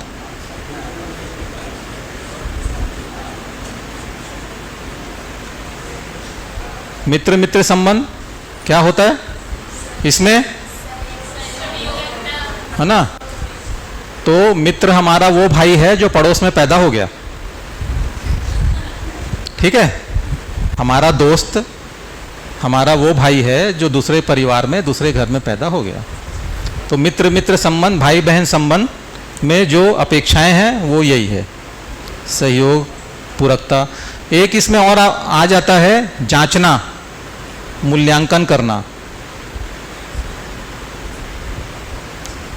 हम ये भी अपेक्षा करते हैं अपने भाई बहन से, अपने मित्र से, ये बाकी और किसी से करे न करे, पर ये मित्रों से या भाई बहनों से बहुत अच्छी तरीके से इसको हम कर पाते हैं कि बताओ हमको और क्या करना चाहिए, अपने आप को जांचने का काम। तो यही मित्र मित्र में भी होता है ना? सहयोग हो गया, पूरकता हो गया ना, जांचने का काम हो गया। यही भाई बहन संबंध, मित्र मित्र संबंध लगभग एक जैसे। और जो मूल्यों का निर्वाह होता है वो भी यही, इसमें भी। हाँ होता है ना, इसमें भी होता है। फिर तो देखो आप वो जो कर रहे हैं, अगर मान लो उन्होंने समाज के लिए कुछ किया, मानव जाति के लिए कुछ किया, तो फिर गौरवता भी होगी। प्रधान रूप से जो है उनको मैं यहाँ पे लिख रहा हूँ क्योंकि वो पूरा डिफाइन कर दिए हैं पूरे 9 मूल्यों को। उन 9 मूल्यों का निर्वाह कब कब होता है, तो जो भी व्यक्ति उन मूल्यों वो काम कर रहा है तो वो मूल्यों का निर्वाह उनके साथ में होगा। कृतज्ञता भी होगा, अगर हम उनमें से किसी की श्रेष्ठता को पहचान जाते हैं तो फिर श्रद्धा भी होगी, तो भी होएगा। तो प्रधान रूप से क्या है मैं उसको लिख रहा हूं, उसको, है ना?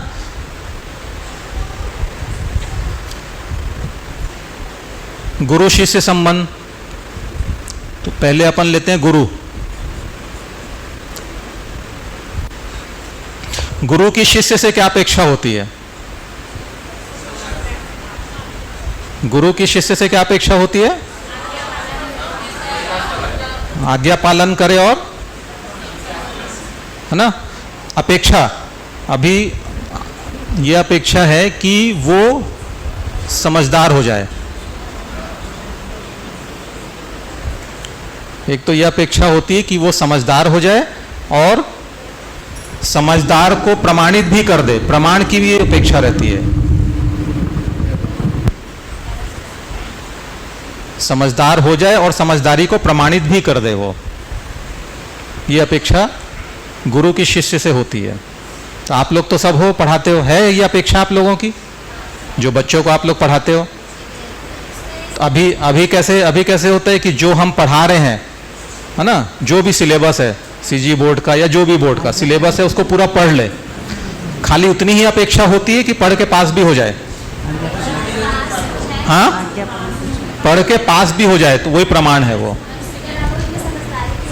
ये तो है ही, वो तो देखो, वो तो यहाँ के हिसाब से अभी की जो पढ़ाई की, एजुकेशन की मैं बात कर रहा हूँ, वहाँ पे ये होता है कि पूरे सिलेबस को पढ़ ले, वो खाली पढ़ मत ले, पढ़ के पास भी हो जाए, अच्छे नंबरों से पास हो जाए, वो उसको प्रमाण की बात कर रहे हैं। यहाँ पे जो हम अभी बात कर रहे हैं कि वो समाधान समृद्धि के साथ में हो जाए, उसको प्रमाणित भी करे। मैं समझदार हूँ, तो जैसे अभी लिखे थे यहाँ पे कि समझना, जीना, समझाना, सीखना, करना और सिखाना, ये होता है कि समझदार हो जाना और प्रमाण भी। तो मैं समझदार हो गया, आपको समझदार बना सकता हूँ, सहयोग कर सकता हूँ, आप समझदार बन गए तो मेरे समझदारी का प्रमाण मिल गया। तो समझदार और प्रमाण, ये उसका हुआ। सर जी, आज्ञा पालन भी तो आ जाएगा क्या उसमें बच्चों में? आज्ञा पालन तो है ही, बच्चों के साथ में भी है, सबके साथ में, इनमें है ही, वो इनबिल्ट है ना? हाँ, समाधान तो आएगा ही वो, है ना? समझदार मतलब जो बात हुई, समाधान और समृद्धि दोनों इसमें शामिल है। ठीक है, क्या अपेक्षा रहती है, किन मूल्यों का निर्वाह? मूल्यों का विश्वास, सम्मान तो रहेगा ही, और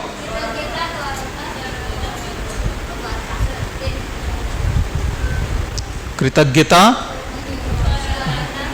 गौरवता,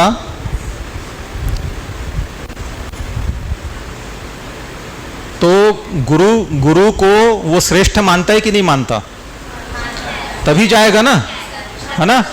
अगर वो गुरु को श्रेष्ठ नहीं मानेगा तो उसके पास जाएगा ही नहीं वो। इसलिए श्रद्धा, श्रद्धा ये होता है, इन मूल्यों का निर्वाह वहां पे होता है। और इसी के साथ में हम लेते हैं शिष्य।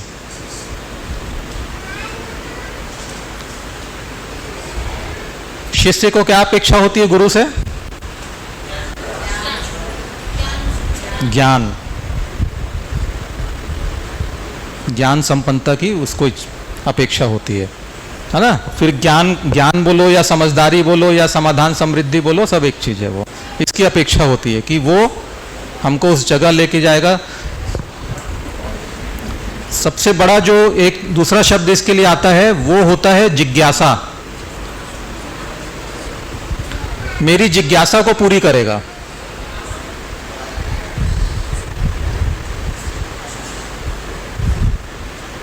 हम में जो जिज्ञासा है हम उसी के पास में जाते हैं जहां हमको लगता है कि यहाँ हमारी जिज्ञासा पूरी हो जाएगी, जो हम चाहते हैं वो सब मिलेगा यहाँ पे, उसके लिए यहाँ पे जाते हैं।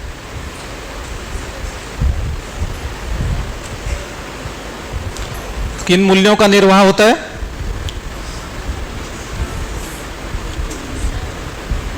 विश्वास, सम्मान तो रहता ही है,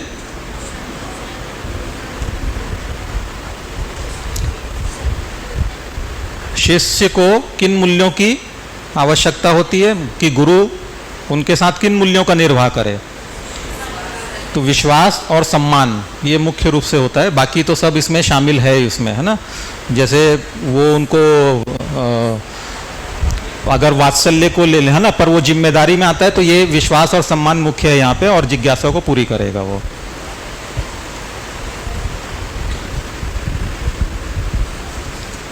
फिर साथी सहयोगी,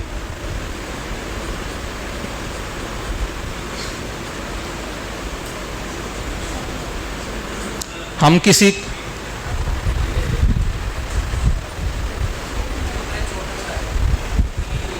माइक दे दीजिए, माइक।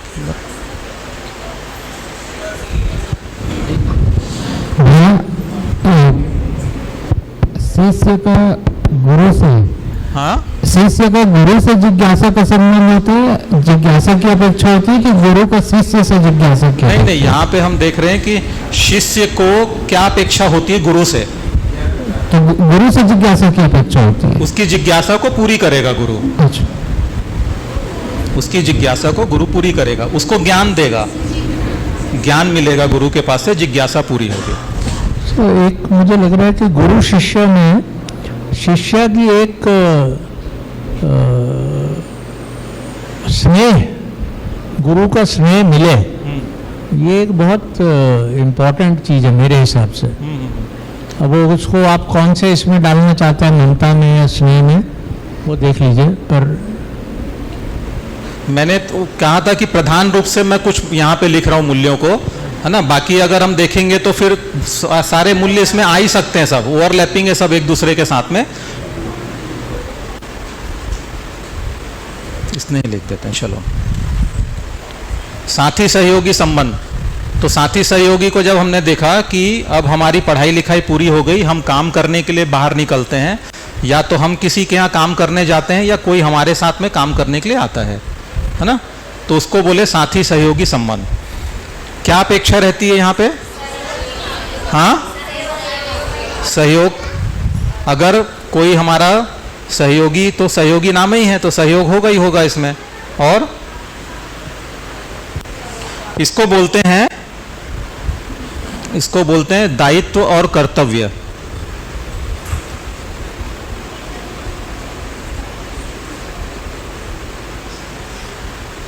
सहयोगी का जो कर्तव्य है अपने साथी के प्रति, उसका निर्वाह वो करेगा। जैसे कोई भी हमारे यहाँ काम करने के लिए आता है तो हमारी क्या अपेक्षा होती है कि जिस काम के लिए हमने उनको बुलाया है उस काम को वो पूरा करेंगे, अपने कर्तव्यों का निर्वाह करेंगे। तो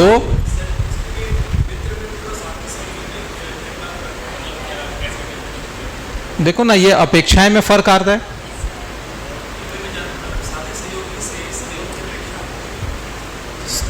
साथी सहयोगी से होगी ना सहयोग की अपेक्षा। ये हाँ, एक मिनट माइक ले लीजिए। एक बार थोड़ा डिफरेंशिएट करेंगे सर इसको दायित्व करते हुए। ये मुख्य रूप से ये समानता का संबंध है,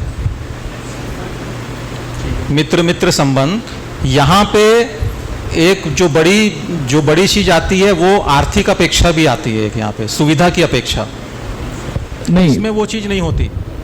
तो जो फिर ऐसा समझिए कि जो साथी सहयोगी है वो एक्चुअल में दोस्त मित्र नहीं है। नहीं, वो मित्र नहीं है, इसलिए तो अलग अलग है। कोई उदाहरण बता पाएंगे साथी सहयोगी का जनरल लाइफ में? आप क्या करते हैं? आप? मैं ऑफिस में काम करता हूँ, मतलब जॉब। आपके कोई बॉस हैं? ओके, ठीक है। तो मतलब बॉस या आपका ऑफिस है तो आपके साथ में कोई लोग काम करते होंगे, आप किसी को काम में रखे होंगे। ये दोनों जो रिलेशन हो गया, ये साथी सहयोगी रिलेशन है। अच्छा, तो वो आप अगर किसी के ऑफिस में काम करते हैं तो आपके बॉस के साथ में जो रिलेशन है वो साथी सहयोगी संबंध। ओके, आप बॉस हैं, आपके साथ में और आपके कलीग्स लोग हैं जो काम करते हैं, पेड हैं जो पेड, वो साथी सहयोगी संबंध। मित्र मित्र संबंध में वो चीज नहीं होती। ओके, भाई बहन संबंध में वो चीज नहीं होती। ये डिफरेंस है दोनों में। ये तो ये स्पेसिफिकली आर्थिक रूप से ही है या इसमें और भी कुछ चीजें होंगी? इसमें मुख्य रूप से वही है। ओके, इसमें मुख्य रूप से उनको आवश्यकता है काम की, हमारे पास में साधन है, तो हम दोनों की आवश्यकता पूरी हो जाती है। भैया इधर। कहाँ? हाँ, और ये तो हो गया बॉस और जो काम करना है उनके बीच का। हाँ। और वहीं पे अगर दो लोग काम कर रहे हैं साथ में, हाँ, तो सेम पोस्ट में मान लो, तो उनका भी साथी सहयोगी वाला आएगा। अगर आर्थिक अपेक्षा नहीं है, अगर आर्थिक अपेक्षा नहीं है तो फिर इसी में आएगा। मित्र मित्र संबंध, भाई बहन, परिवार के लोग जैसे काम करते हैं, है ना। मान लो खेत है तो खेत में पूरा परिवार साथ में काम करता है, तो हम पैसा देते हैं कि एक दूसरे को, आज आपने काम किया, ये 300 रुपये रोजी रखो, नहीं देते ना। तो वहाँ वो साथी सहयोगी संबंध में नहीं आएगा। वो आर्थिक अपेक्षा नहीं होती, सुविधा की अपेक्षा नहीं होती बदले में, तो वो साथी सहयोगी संबंध में नहीं है वो। ठीक है।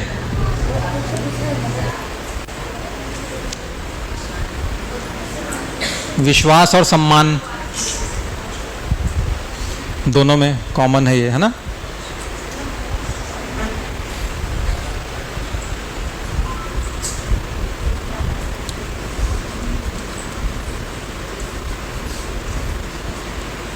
पति पत्नी संबंध, इसमें अपेक्षाओं की लिस्ट तो बहुत बड़ी होगी, हैं? 6 बज गए भी है किसी का नाम, 6 बज गया बोल रहा हूँ। हाँ कहाँ इसीलिए मैं बोल रहा हूँ ना, 6 बज गए, खत्म कर दें क्या? आप समझ गए हो बात को। करें ना 15, हाँ 5-10 मिनट में कर दें, दो ही बचा हुआ है। हाँ नहीं, आप लोग बताइए कैसे इसको खत्म करें। ठीक, हाँ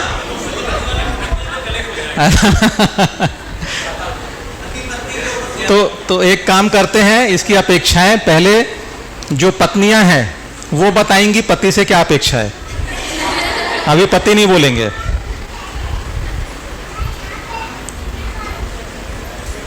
कोई अपेक्षा नहीं,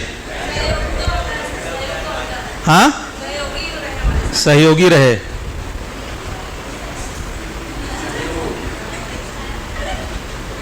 और वो तो मूल्य में आ जाएगा। और एक दूसरे के मतलब पूरक रहे, पूरकता। देखो लड़ाई की बहुत बड़ी जगह है वो। आपको बात करना नहीं आता, आपको खाना बनाना नहीं आता, है ना, तो जांचना। हाँ नहीं, पोषण संरक्षण नहीं आएगा, पोषण संरक्षण इधर। हाँ? सुरक्षा। आपको क्या अपेक्षा है, आप ये बताओ। आप अभी याद कर करके अच्छी अच्छी चीजें ढूंढ ढूंढ के अच्छे अच्छे शब्द बताएं, ऐसा मत करो। वो तो बहुत बड़ी लिस्ट हो जाएंगी फिर। हाँ बहुत बड़ी लिस्ट हो जाए। हाँ,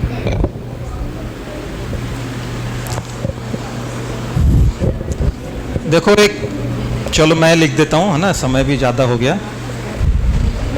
तो ये तो सब, ये तो है ही जो आप सहयोगी अगर बोले, एक शब्द में अगर बोलेंगे तो परस्पर पूरकता, एक दूसरे के पूरक हो जाना।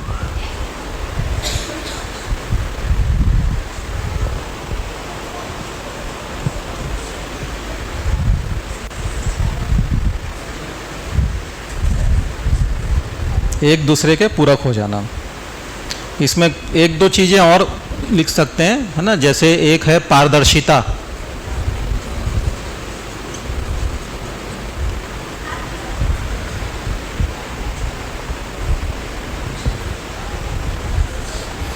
और एक है समानता।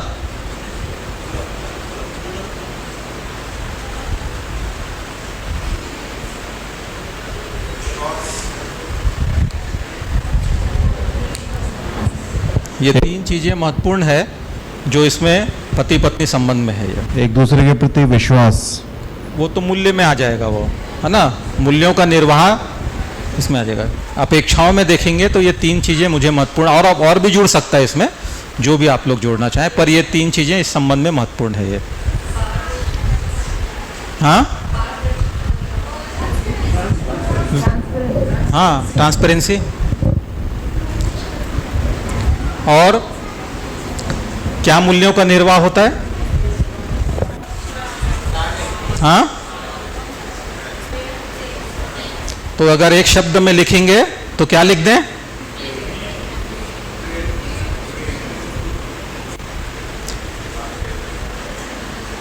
जो बोल रहे थे ना, पोषण संरक्षण भी आ सकता है। तो ये प्रेम अगर मूल्य है तो सारे मूल्य इसमें समाहित है, ये इसमें सबसे इंपॉर्टेंट चीज है। तो पूरे 8 मूल्य इसमें समाहित है।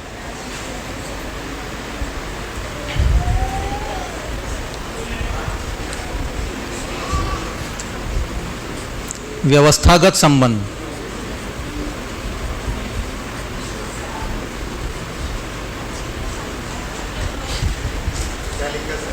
व्यवस्थागत संबंध जो 7वां संबंध है, व्यवस्था वाला संबंध, इसमें जो एक दूसरे से अपेक्षा रहती है वो रहती है भागीदारी की, कि हम लोग व्यवस्था में भागीदारी करेंगे सारे लोग मिलके, तो भागीदारी की अपेक्षा होती है। हाँ, तो वही सहयोग सब आ जाता है फिर उसमें।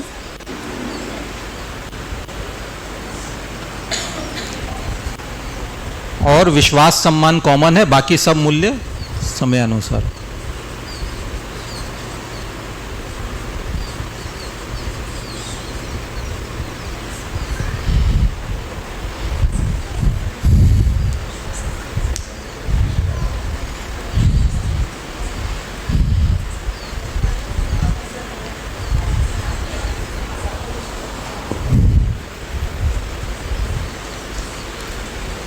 बताइए, इतने में कोई प्रश्न हो तो बताइए।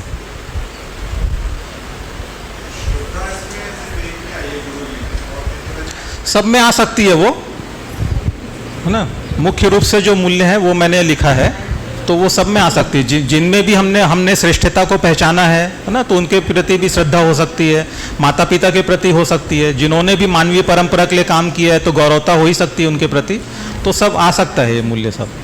इसीलिए 9 मूल्यों को पहले कर दिए, तो वो अपने हिसाब से जहां भी हम रखना चाहें वहां रख सकते हैं उसको। ठीक है, एक मिनट, ठीक है, माइक लीजिए, माइक। पत्नियां जो विवाह के समय फेरे लेती हैं, 7 फेरे, उनकी जो अपेक्षा रहती है वो उसमें नहीं रहेंगी इस दर्शन के साथ। क्या अपेक्षा रहती है विवाह के समय में? वचन लेते हैं ना। हाँ, वो अपेक्षा, 7 वचन बताए थे, 7 वचन तो बताए थे भैया, जो बात हुई थी 7 वचन की तो बात हुई थी। अभी आपकी शादी हो गई कि नहीं हो गई? बहुत बढ़िया। भूल चुके हैं। देखो अभी हमने संबंधों को, है ना, सुविधा के अर्थ में पहचाना है। अभी संबंधों को अभी हमने क्या भाई माना है ना। तो हम जो संबंध है ना, तो अभी जैसे भाई भाई संबंध की बात की, तो हमने भाई बोला तो ये क्या हुआ, एड्रेसिंग, संबोधन हुआ, है ना। तो भाई का मतलब क्या है? तो अभी हम देखें कि क्या हम भाई के साथ भाई का या भाई बहन, तो यहाँ पे भाई भाई भाई भी होगा, है ना, भाई भाई भी होगा, बहन बहन भी होगा। तो क्या वैसा संबंध हम निर्वाह कर पा रहे हैं? क्या लगता है? ऐसे सर हिला रहे, कर पा रहे हैं? तो ये समझ की क्यों, अभी तो ये तो शब्द ही, शादी भी हो रही है, भाई भाई भी हैं, संतान भी है, लेकिन उनमें दुख है, अभी पीड़ा है। क्यों? क्योंकि भैया ने बताया कि भाई अपेक्षाएं हैं, पर संबंध है तो निश्चित अपेक्षा है। कहीं पे भी संबंध है तो क्या है, निश्चित अपेक्षा है। अपेक्षा कुछ भी नहीं है, ऐसा नहीं कि भाई कुछ भी हो जाएगी, तभी वो संबंध है। तो अपेक्षा क्या हो और अपेक्षा को कैसे पूरा किया जाए, दो बातें हों। जैसे मेरा किसी के भी साथ संबंध है, इन सब में संबंध तो इतने ही होंगे। और एक मजेदार बात है कि ये सारे संबंध आप पूरे धरती के साथ में सभी मानवों के साथ हो सकते हैं। एक उम्र के आधार पे पितावत, पुत्रवत, है ना, संतानवत, ऐसा भाई भाई की तरह, मित्रवत, ये सबके साथ संबंध हो सकते हैं। पर हम किससे क्या अपेक्षा करें, तो ये भी समझ की बात है। और हमसे किसी की क्या अपेक्षा हो, ये समझ की बात है। और दोनों हम उसको पूरा कैसे करें, तो दोनों मुद्दे आएंगे, है ना। तो समय हो ही गया है, तो 5 मिनट में और जो भैया ने बात की इसको एक और आगे बढ़ा के और आज पूरा करेंगे, है ना। तो 5 मिनट और कर लेते हैं। तो ये संबंध यहाँ लिखे हुए हैं। अब हम जो एक कुछ मुद्दे बचे हुए हैं उनको और पूरा कर लेते हैं, है ना। तो अब हमको ये संबंधों की जो पहचान बताई, अब संबंधों की शब्द तो हमको मिल गए, संबोधन तो हमको आ गया, है ना, संबोधन आ गया, लेकिन संबंध निर्वाह कर पा रहे हैं क्या? क्या लग रहा है? अभी हम जितने भी हमारे संबंध हैं, क्या हम उनको इस प्रकार से जी पा रहे हैं? कितने लोग लगता है जी पा रहे हैं? जबकि संबंध तो बने हुए हैं, शादी भी हो ही रही है, देखिए बच्चे भी पैदा कर ही रहे हैं, भाई भाई भी बोल ही रहे हैं, भाई बहन भी बोल रहे हैं, मित्र मित्र भी बोल रहे हैं, साथी सहयोगी। ये अच्छा वो चले गए भैया, है ना, वो पूछ रहे थे, तो इसको देख लेंगे थोड़ा सा और, जो गुरु और शिष्य का वो कह रहे थे, इसको जांच लेंगे राकेश भाई, है ना, हम थोड़ा बात कर लेंगे। और साथी सहयोगों को भी और थोड़ा और देखेंगे, व्यवस्था के अर्थ में कैसा है। भैया ने भी आज के अर्थ में बताया है जो बॉस और उसका है, पर इसका और क्या दायित्व करता है, उसके व्यवस्था के अर्थ में क्या मतलब है ना। अगर सभी परिवार समाधान समृद्धि पूर्वक हैं तो फिर ये इसका स्वरूप कैसा होगा। तो ये उदाहरण आज के संदर्भ में दिया। तो हम कोई भी निर्वाह को नहीं कर पा रहे हैं क्योंकि हमको व्यवस्था की समझ नहीं है अभी, है ना। तो हम संबंधों की पहचान कब कर पाते हैं? जब हमें व्यवस्था की समझ हो। तो हम क्या करेंगे? व्यवस्था की समझ। सबसे पहले हमें क्या हो? व्यवस्था की समझ, है ना। व्यवस्था की समझ होगी तो हम पहले फिर संबंधों की पहचान कर पाएंगे।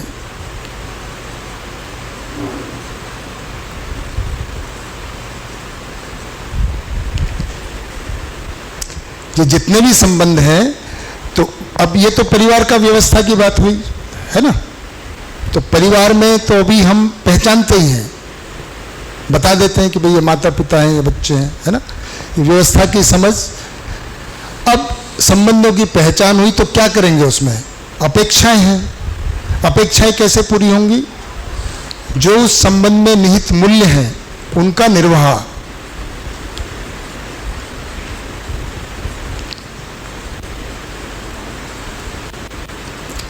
अपेक्षाओं को पूरा करने के लिए जो संबंध में मूल्य हैं, निहित मूल्य बोलते हैं, है ना, उनका हम निर्वाह कर पाएं। और भैया ने एक और बात की, मूल्यांकन, है ना, जांचना। सभी संबंधों में हम इसको जांच पाएंगे कि हम मूल्यों का निर्वाह कर पा रहे हैं, अपेक्षाएं पूरी हो रही हैं, कितनी पूरी हो रही हैं। अगर हो जाए तो उसके लिए हम मूल्यांकन करते हैं।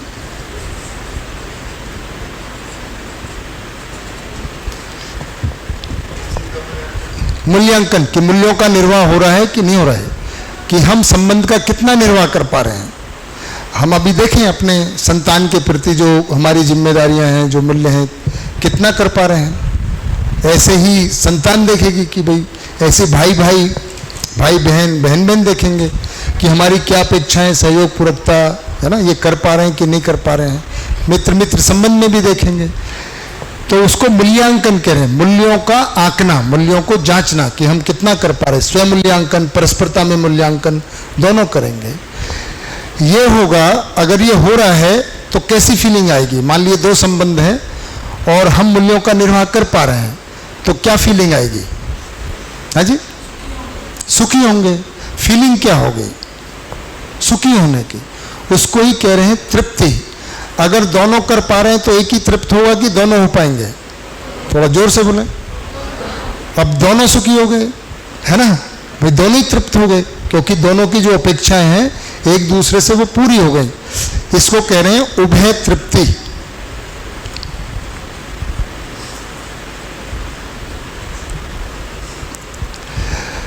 व्यवस्था की समझ हुई, संबंधों की पहचान हुई, मूल्यों का निर्वाह हुआ, मूल्यांकन हुआ, उभय तृप्ति हुई। ये सब होकर उसको कह रहे हैं न्याय,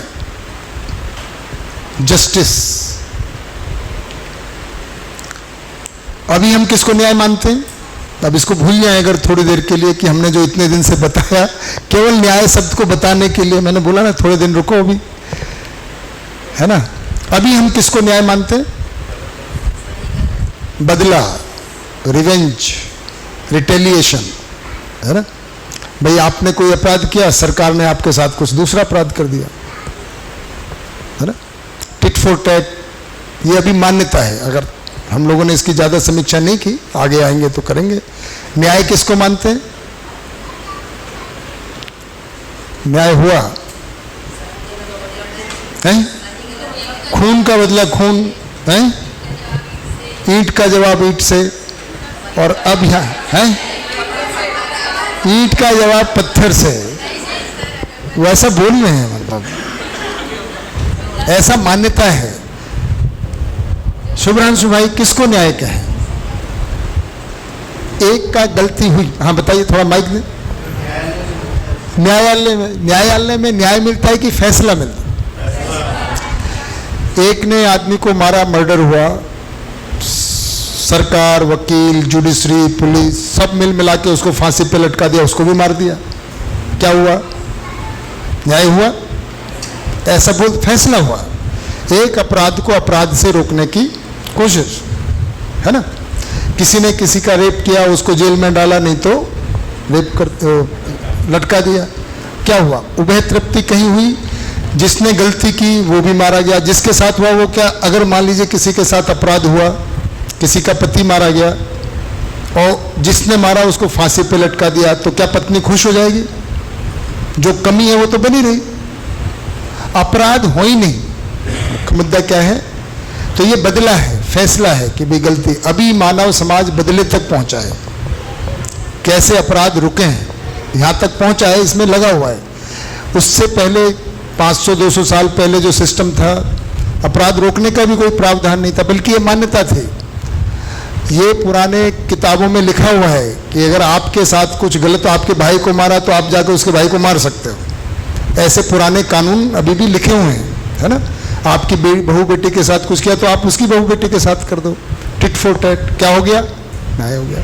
फिर लोगों को लगा ना यार ये ठीक नहीं है ना, थोड़ा और आगे बढ़े, अपराधों को रोक कैसे जाए, इसकी बात क्या है। ये तो अपराध बढ़ते चले गए, नहीं कभी, है ना। आपने के साथ कुछ गलत किया, आपने गलत कर दिया, उसने गलत किया, उसने भी गलत कर दिया, ये तो गलती होती रही। थोड़ी और जागृति हुई शुभ्रांशु भाई, तो सोचे नहीं इनको रोकने का तरीका बनाया चाहिए। अब एक स्टेप आगे की बात हो रही है, गलतियां हो ही नहीं, तो न्याय किसको कह रहे हैं कि अपेक्षा क्या है भी उसको देखो, वो क्यों नहीं कर पा रहे हैं उसको देखो, तो ये उभय तृप्ति चाह रहे हैं हम तो संबंधों में, चाहे मानव मानव संबंध हो, है ना, पारिवारिक संबंध हो, जहाँ पे भी। उभय का मतलब दोनों, उभय शब्द होता है दोनों, क्योंकि न्याय दो पक्ष की बात हो रही है ना। संबंध कहाँ है? संबंध अकेले के साथ थोड़ी है, परिवार में, समाज में, दो के बीच में है ना, माँ का बच्चे के साथ, बच्चे का माता पिता के साथ, है ना। तो दोनों के बीच में तो उभय हो गया, दोनों को तृप्त हुए, दोनों तृप्त हुए, उसको न्याय कह रहे हैं, दोनों। तो ये अगला स्टेप है शुभ्रांशु भाई की, कि अन्याय हो ही ना, यानी गलती अपराध हो ही ना। तो कब नहीं होगा? जब हम अपेक्षाओं को पहचानेंगे और वो परिवार से शुरू होगा।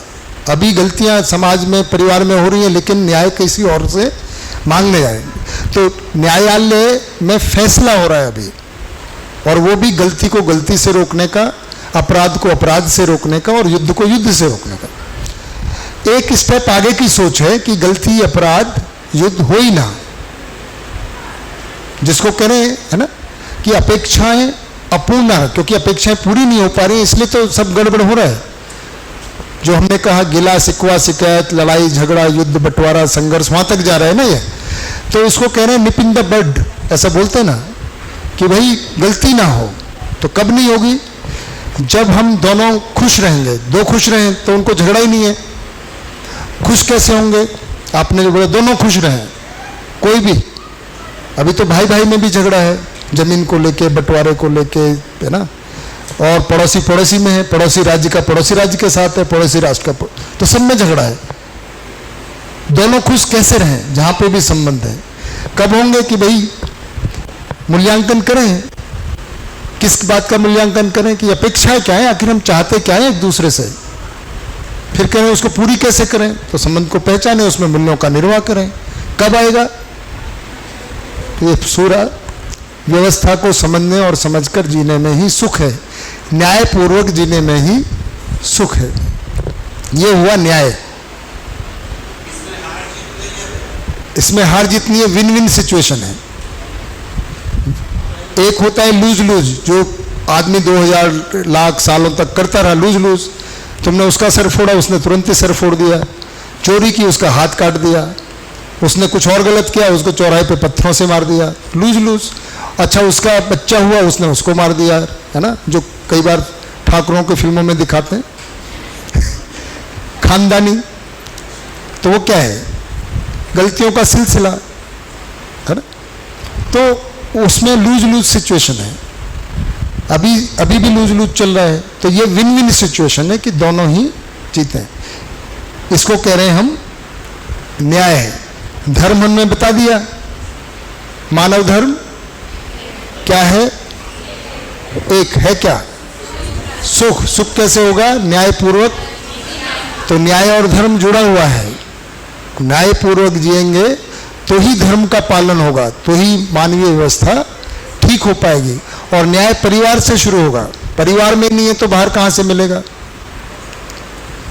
हम न्याय को बाहर ढूंढ रहे हैं, समाज में ढूंढ रहे हैं, कोर्ट में ढूंढ रहे हैं, वकीलों के पास ढूंढ रहे हैं। न्याय हमारा घर में है। अगर हम घर में, हर कोई घर में तृप्त हो जाए तो शुभ्रांशु भाई अपराध कौन करेगा? कोई भी मारने वाला, रेप करने वाला, मर्डर करने वाला, चोरी करने वाला, डाका मारने वाला किसी ना किसी परिवार का सदस्य है। क्यों है वो कर रहा है बाहर? क्योंकि घर में उसको न्याय नहीं मिल पा रहा है, घर में असंतुष्ट है, घर में परेशान है ना। अभी अगर घर में संतुष्ट हो जाए, तृप्ति के साथ हो जाए, उभय तृप्ति के साथ रहे, तो बाहर तो क्या करेगा? फिर वो खुशी बांटेगा। ठीक है, तो हमारा न्याय हो गया, धर्म हमने कर दिया। अब मैं ये 3 शब्दों को और लेता हूं, क्योंकि कल के लिए जो सिलेबस बचे केवल इच्छाधारी नाग नागिनी बचे, भूत और जो रखा हुआ है ना, और समाज। तो ये वाले टॉपिक को और कर दें 5 मिनट। परेशान तो नहीं है आप? ठीक है, तो अब ये सत्य को तो कल करेंगे, बाकी सब हो गया, केवल ये अब ये 3 शब्दों को और ले लेते हैं। अब राजीव भाई की बात पे आ जाते हैं कि हमको तो समझ आ गई, पर हमारे भाई को नहीं है। हमने तो शिविर कर लिया, ऐसा बोलते हैं ना भी, मैं तो समझदार हो गया, उन्होंने ये कहा, लेकिन दूसरे नहीं समझते। हालांकि हमने ए और बी मानते हैं, तो बी भी ये मानता है कि मैं तो समझता हूं, लेकिन पिंटू नहीं मानता, पिंटू नहीं समझता। पिंटू कहता है मैं तो समझदार हूं, लेकिन चिंटू नहीं समझता। तो एक दूसरे को, परंतु समझदार व्यक्ति जो हो गया, मान लीजिए एक को समझ आ गई व्यवस्था की, घर में हम गए अभी तो एक ही समझेंगे, बाकी हमारे लोग समझदार नहीं है ऐसा समझो, क्योंकि अभी ले लेते हैं कि भाई उन्होंने सिविल नहीं किया, हमको कम से कम समझदारी की सूचना मिल गई, तो क्या करेंगे? तो अब क्या करें? हमने अभी बोला कि मुझे तो न्याय समझ में आता है, तो मैं तो न्याय यानी मूल्यों का मैं तो निर्वाह कर रहा हूं, लेकिन दूसरा नहीं कर रहा है, तो क्या करूं मैं? क्या करें?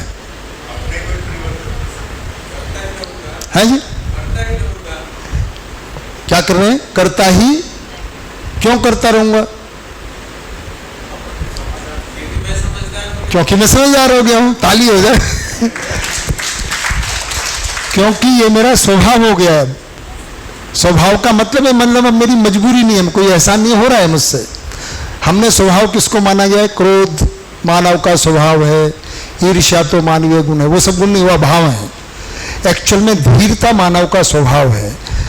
अभी हमने बताया, उस दिन लिखा था धीरता वीरता उदारता समझदार मानव का, और ना समझ मानव का दीनता हीनता क्रूरता। बदल गया, जब तक ना समझता था तो दीनता में था, बेचारा है, हीनता मतलब विश्वासघात से, क्रूरता बल से, अपराध, ये सब। अब समझदार हो गया है तो कह रहा है ठीक है यार, मैं तो सुखी हूं, मुझे तुम ठीक है, तुम परेशान करने की कोशिश करो, मैं देखता हूं परेशान होता हूं कि नहीं होता हूं। एक पुराना ऐड है ना, पिंटू बस में खड़ा होता है और चिंटू बोलता है तुमने मुझे धक्का दिया क्यों? तो पिंटू कहता है तुमने लिया क्यों? आप गाली देते रहो, मैं लेता ही नहीं हूं, तो वो लेगा नहीं, उसका स्वभाव है ना। आप गाली देने की कोशिश कर रहे हो पर वो ले नहीं रहा है, ऐसा स्वभाव बन जाएगा वो फिर भी अपना। तो भगवान भाई ने बिल्कुल ठीक बात बताई, श्री भगवान, जब मेरा स्वभाव ऐसा होता है कि मैं तो मूल्यों का निर्वाह करूंगा, मैं न्याय का ही निर्वाह करूंगा, जबकि दूसरा जो व्यक्ति है न्याय नहीं कर पा रहा है, दूसरा व्यक्ति न्याय करने में सक्षम नहीं है, पर मुझे न्याय आता है, मैं न्याय करूंगा, तो मेरा न्याय के प्रति निष्ठा है, मैं न्याय पे अडिग रहूंगा, उसी को धीरता कह रहे हैं। धीरता मतलब अब वो क्षमा होगा। आप कृतज्ञता को क्षमा बोल रहे थे ना, वो क्षमा नहीं है, ये क्षमा है कि दूसरे की अयोग्यता से मैं प्रभावित नहीं होता हूं, इसका मतलब मैं उसको क्षमा कर रहा हूं, फिर भी मैं उसकी जागृति में सहायक हूं। क्षमा का मतलब ये है, वो धीरता है ना बेटा। कृतज्ञता क्षमा नहीं। धीरता क्या हुआ? अब लिख लें, न्याय के प्रति निष्ठा, मतलब दूसरा पक्ष को न्याय करना नहीं आता है पर फिर भी मैं न्याय करता हूं। एक बात, न्याय के प्रति निष्ठा का मतलब दूसरे को न्याय नहीं आता है, मैं न्याय करता हूं। तीसरी बात क्या? कि दूसरे की अयोग्यता से मैं प्रभावित नहीं होता हूं, क्षमा कर देता हूं। क्या मतलब हुआ? दूसरा गलती कर रहा है तो भी मैं उसकी जागृति में सहायक हो रहा हूं। ये 3-4 बात मिलके हुआ, इसको कह रहे हैं धीरता। ये जागृत समझदार मानव का स्वभाव है, वो टिट फॉर टेट नहीं करता है। तुमने नमस्ते नहीं की, अब मैं भी नहीं करता, चलो। तुमने कुछ गलती की, अब तुमसे बोलना बंद। संबंध नहीं तोड़ता है वो, बल्कि लगातार प्रयास करते रहता है, निरंतर। इसको कहते हैं धीरता। सभा में किसी को न्याय नहीं मिल रहा है, उसको न्याय दिलाने का प्रयास करता है। मतलब अब 2 मित्र आए आपके पास और दोनों में झगड़ा हो रहा है, चिंटू और पिंटू। अब मैं, गलती पिंटू की है लेकिन पिंटू के साथ मेरी ज्यादा दोस्ती है, तो मैं पिंटू की तरफ की बात करूं कि चिंटू की तरफ की बात करूं? न्याय सही में बात कर पाऊं, सही को कहने का साहस, इसका नाम है वीरता। कि हाँ जी, हाँ वो माइक थोड़ा ले लें। है उधर। सर अगर कोई एक व्यक्ति है, अगर हम उसे मतलब बार बार उनसे बात कर रहे हैं, वो हमसे झगड़ रहा है, कुछ भी कर रहा है, मतलब हम उससे बात कर रहे हैं, अगर वो मान ही नहीं रहा है, हमने बहुत बार करे, तो उससे करते रहना चाहिए कि छोड़ देना चाहिए? छोड़ नहीं सकता ना, ये इसका तो स्वभाव है, छोड़ना स्वभाव ही नहीं है उसका।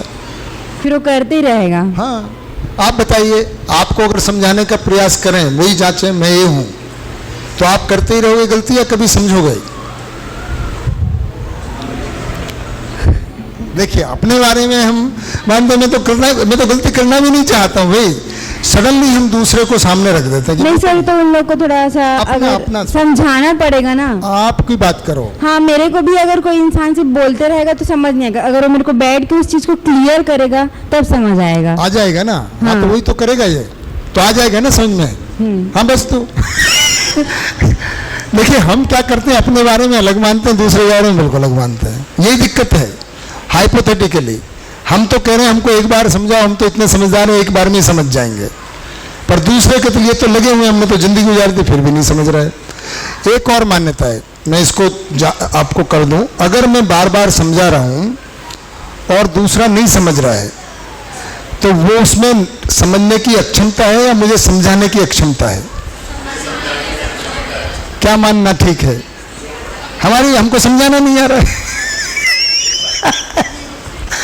हम मानते हैं कि नहीं वो नहीं समझ रहा है, उसको समझ नहीं पा रहा है, जबकि वास्तव में समझदार व्यक्ति समझा सकता है। मैंने सुबह लिखा था, समझता हूं, जीता हूं, समझा सकता हूं। दिक्कत क्या होती है, जो समझा रहा है वो भी माने बैठा है कि मैं तो समझदार हूं, और जिसको समझा रहा है उससे ज्यादा समझदार माने बैठा है, तो कोई नहीं समझता है ना। इसको क्या कह रहे हैं फिर? वीरता।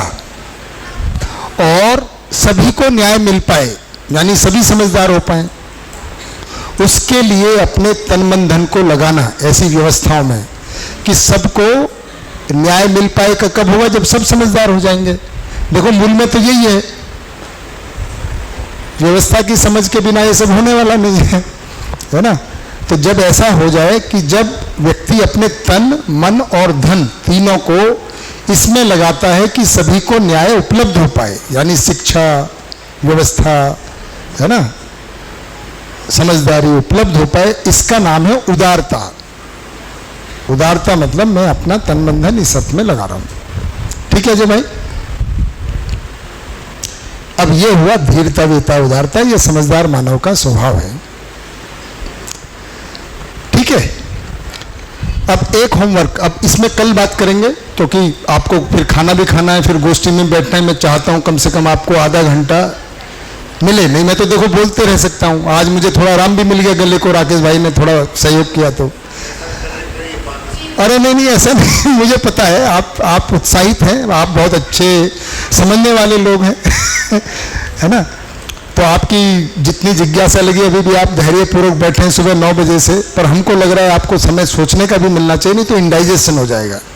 हम नहीं चाहते कि वीरता, दूसरों को न्याय दिलाने के लिए है ना प्रयास, उसको वीरता। दूसरों को न्याय सिखा देना, दूसरों को न्याय दिला देना, वीरता। दूसरा पक्ष न्याय नहीं कर पा रहा है फिर भी मैं न्याय पे अडिग रहता हूं, वो धीरता। और सभी को न्याय उपलब्ध हो पाए समाज में, सभी को परिवार में, उसके लिए तन मन धन लगाना, इसका नाम है उदारता। ठीक है, चलिए ये हो गया। अब एक होमवर्क दे रहे हैं, अब इसको आप करना।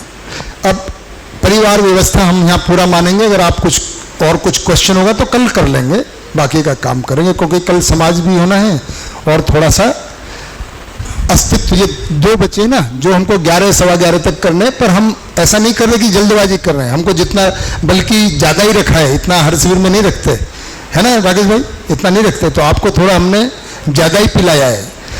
क्यों पिलाया है? क्योंकि आप इतने अच्छे से पी रहे हो आप उल्टी कर देते तो हम नहीं पिलाते। और क्योंकि आप ताली बजाएं आपके लिए, हाँ बजा दो भाई आप सबके लिए क्योंकि इसमें 20-30% लोग, अच्छा इसके लिए तालियां, चलो बढ़िया।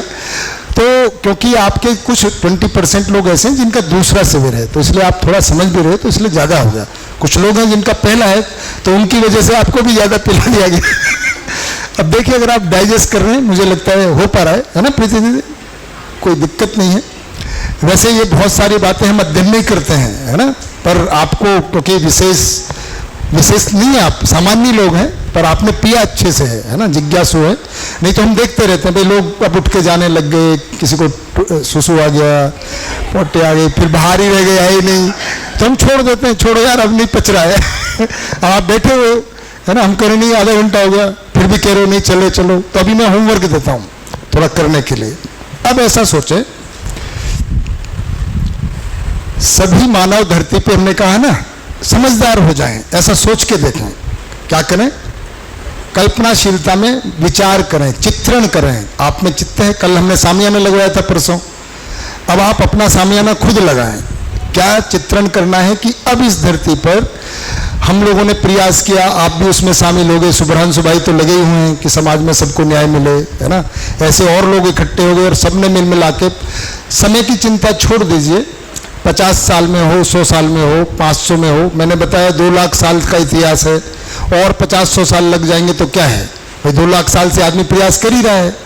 1,90,000 साल सर्वाइवल में लगा दिए, खेती के बाद में 10,000 साल लड़ाई लड़ने में लगा दिए, है ना, लड़ता रहा, जाति ना धर्म, है ना, इकोनॉमिक डिस्पेरिटी, इन सब से लड़ ही रहा है। अभी टिट फॉर टैट को न्याय मान रहा है कि तुमने हमारे मारे, हम तुम्हारे मारेंगे, एक को मारे चार, फिर वो बोलेंगे हम 8 मारेंगे, तो ये मल्टीप्लाई होता जा रहा है। ये रुकेगा, कभी तो रुकेगा जब सब समझ जाएंगे, है ना। तो अब चित्रण करें, जीवन की क्रिया याद आ गया क्या? चित्रण। जैसे आपने दावत का सामियाना और बफे लगाया था, अब आपको दूसरा चित्रण करना है कि समझ लीजिए हम सब लग गए समाज में और हमने हर मानव को ये समझ दे दी, हर मानव समझदार हो गया और हर परिवार समृद्ध हो गया और सब लोग न्यायपूर्वक जी रहे हैं। न्याय आ गया सबको, न्याय की हमको तलाश है, हमको न्याय दो, हम न्याय मांगते रहते हैं, ये मिल गया और सब जी रहे हैं। अब ऐसी धरती हो गई है, कब हो गई है उसकी चिंता मत करो, और आप उस धरती को थोड़ा ऊपर से देख रहे हैं कि ये धरती कैसी है, ठीक है। आपको रात भर जितने घंटे सोते हैं उसके बाद जो जगह है बनाना है कि धरती अब कैसी है, उसका वर्णन करना है। किस अर्थ में? आपको क्या दिखाई दे रहा है? बफे में तो आपको आपका सारा खाना लग गया, दिख गया था, अब आपको बफे नहीं देखना, अब धरती देखनी है आपको। और कैसी धरती? कि सब मानव समझदार हैं, हर परिवार समझदार और समृद्ध है। अब समाज कैसा होगा, समाज कर क्या रहा होगा, समाज में क्या काम हो रहे होंगे, क्या नहीं हो रहे होंगे, धरती कैसी है, अपना अपना चित्रण बनाएं और जो जो आपके ग्रुप हैं उसमें शेयर करें, है ना। और आप में से 2-2 जो भी ग्रुप से कल रिप्रेजेंटेड हुई तो अपना अपना बनाए, फिर अपना अपना बना के तो ये गोष्ठी के बाद भी बैठ सकते हैं। आज गोष्ठी में जो चर्चा वो कर लें, थोड़ा समय बचा के रखे भाई, हमको आधा घंटा चित्रण अभी भी घूमते फिरते खाते पीते कर सकते हैं, चित्रण में क्या है ना, शुरू हो जाएगा।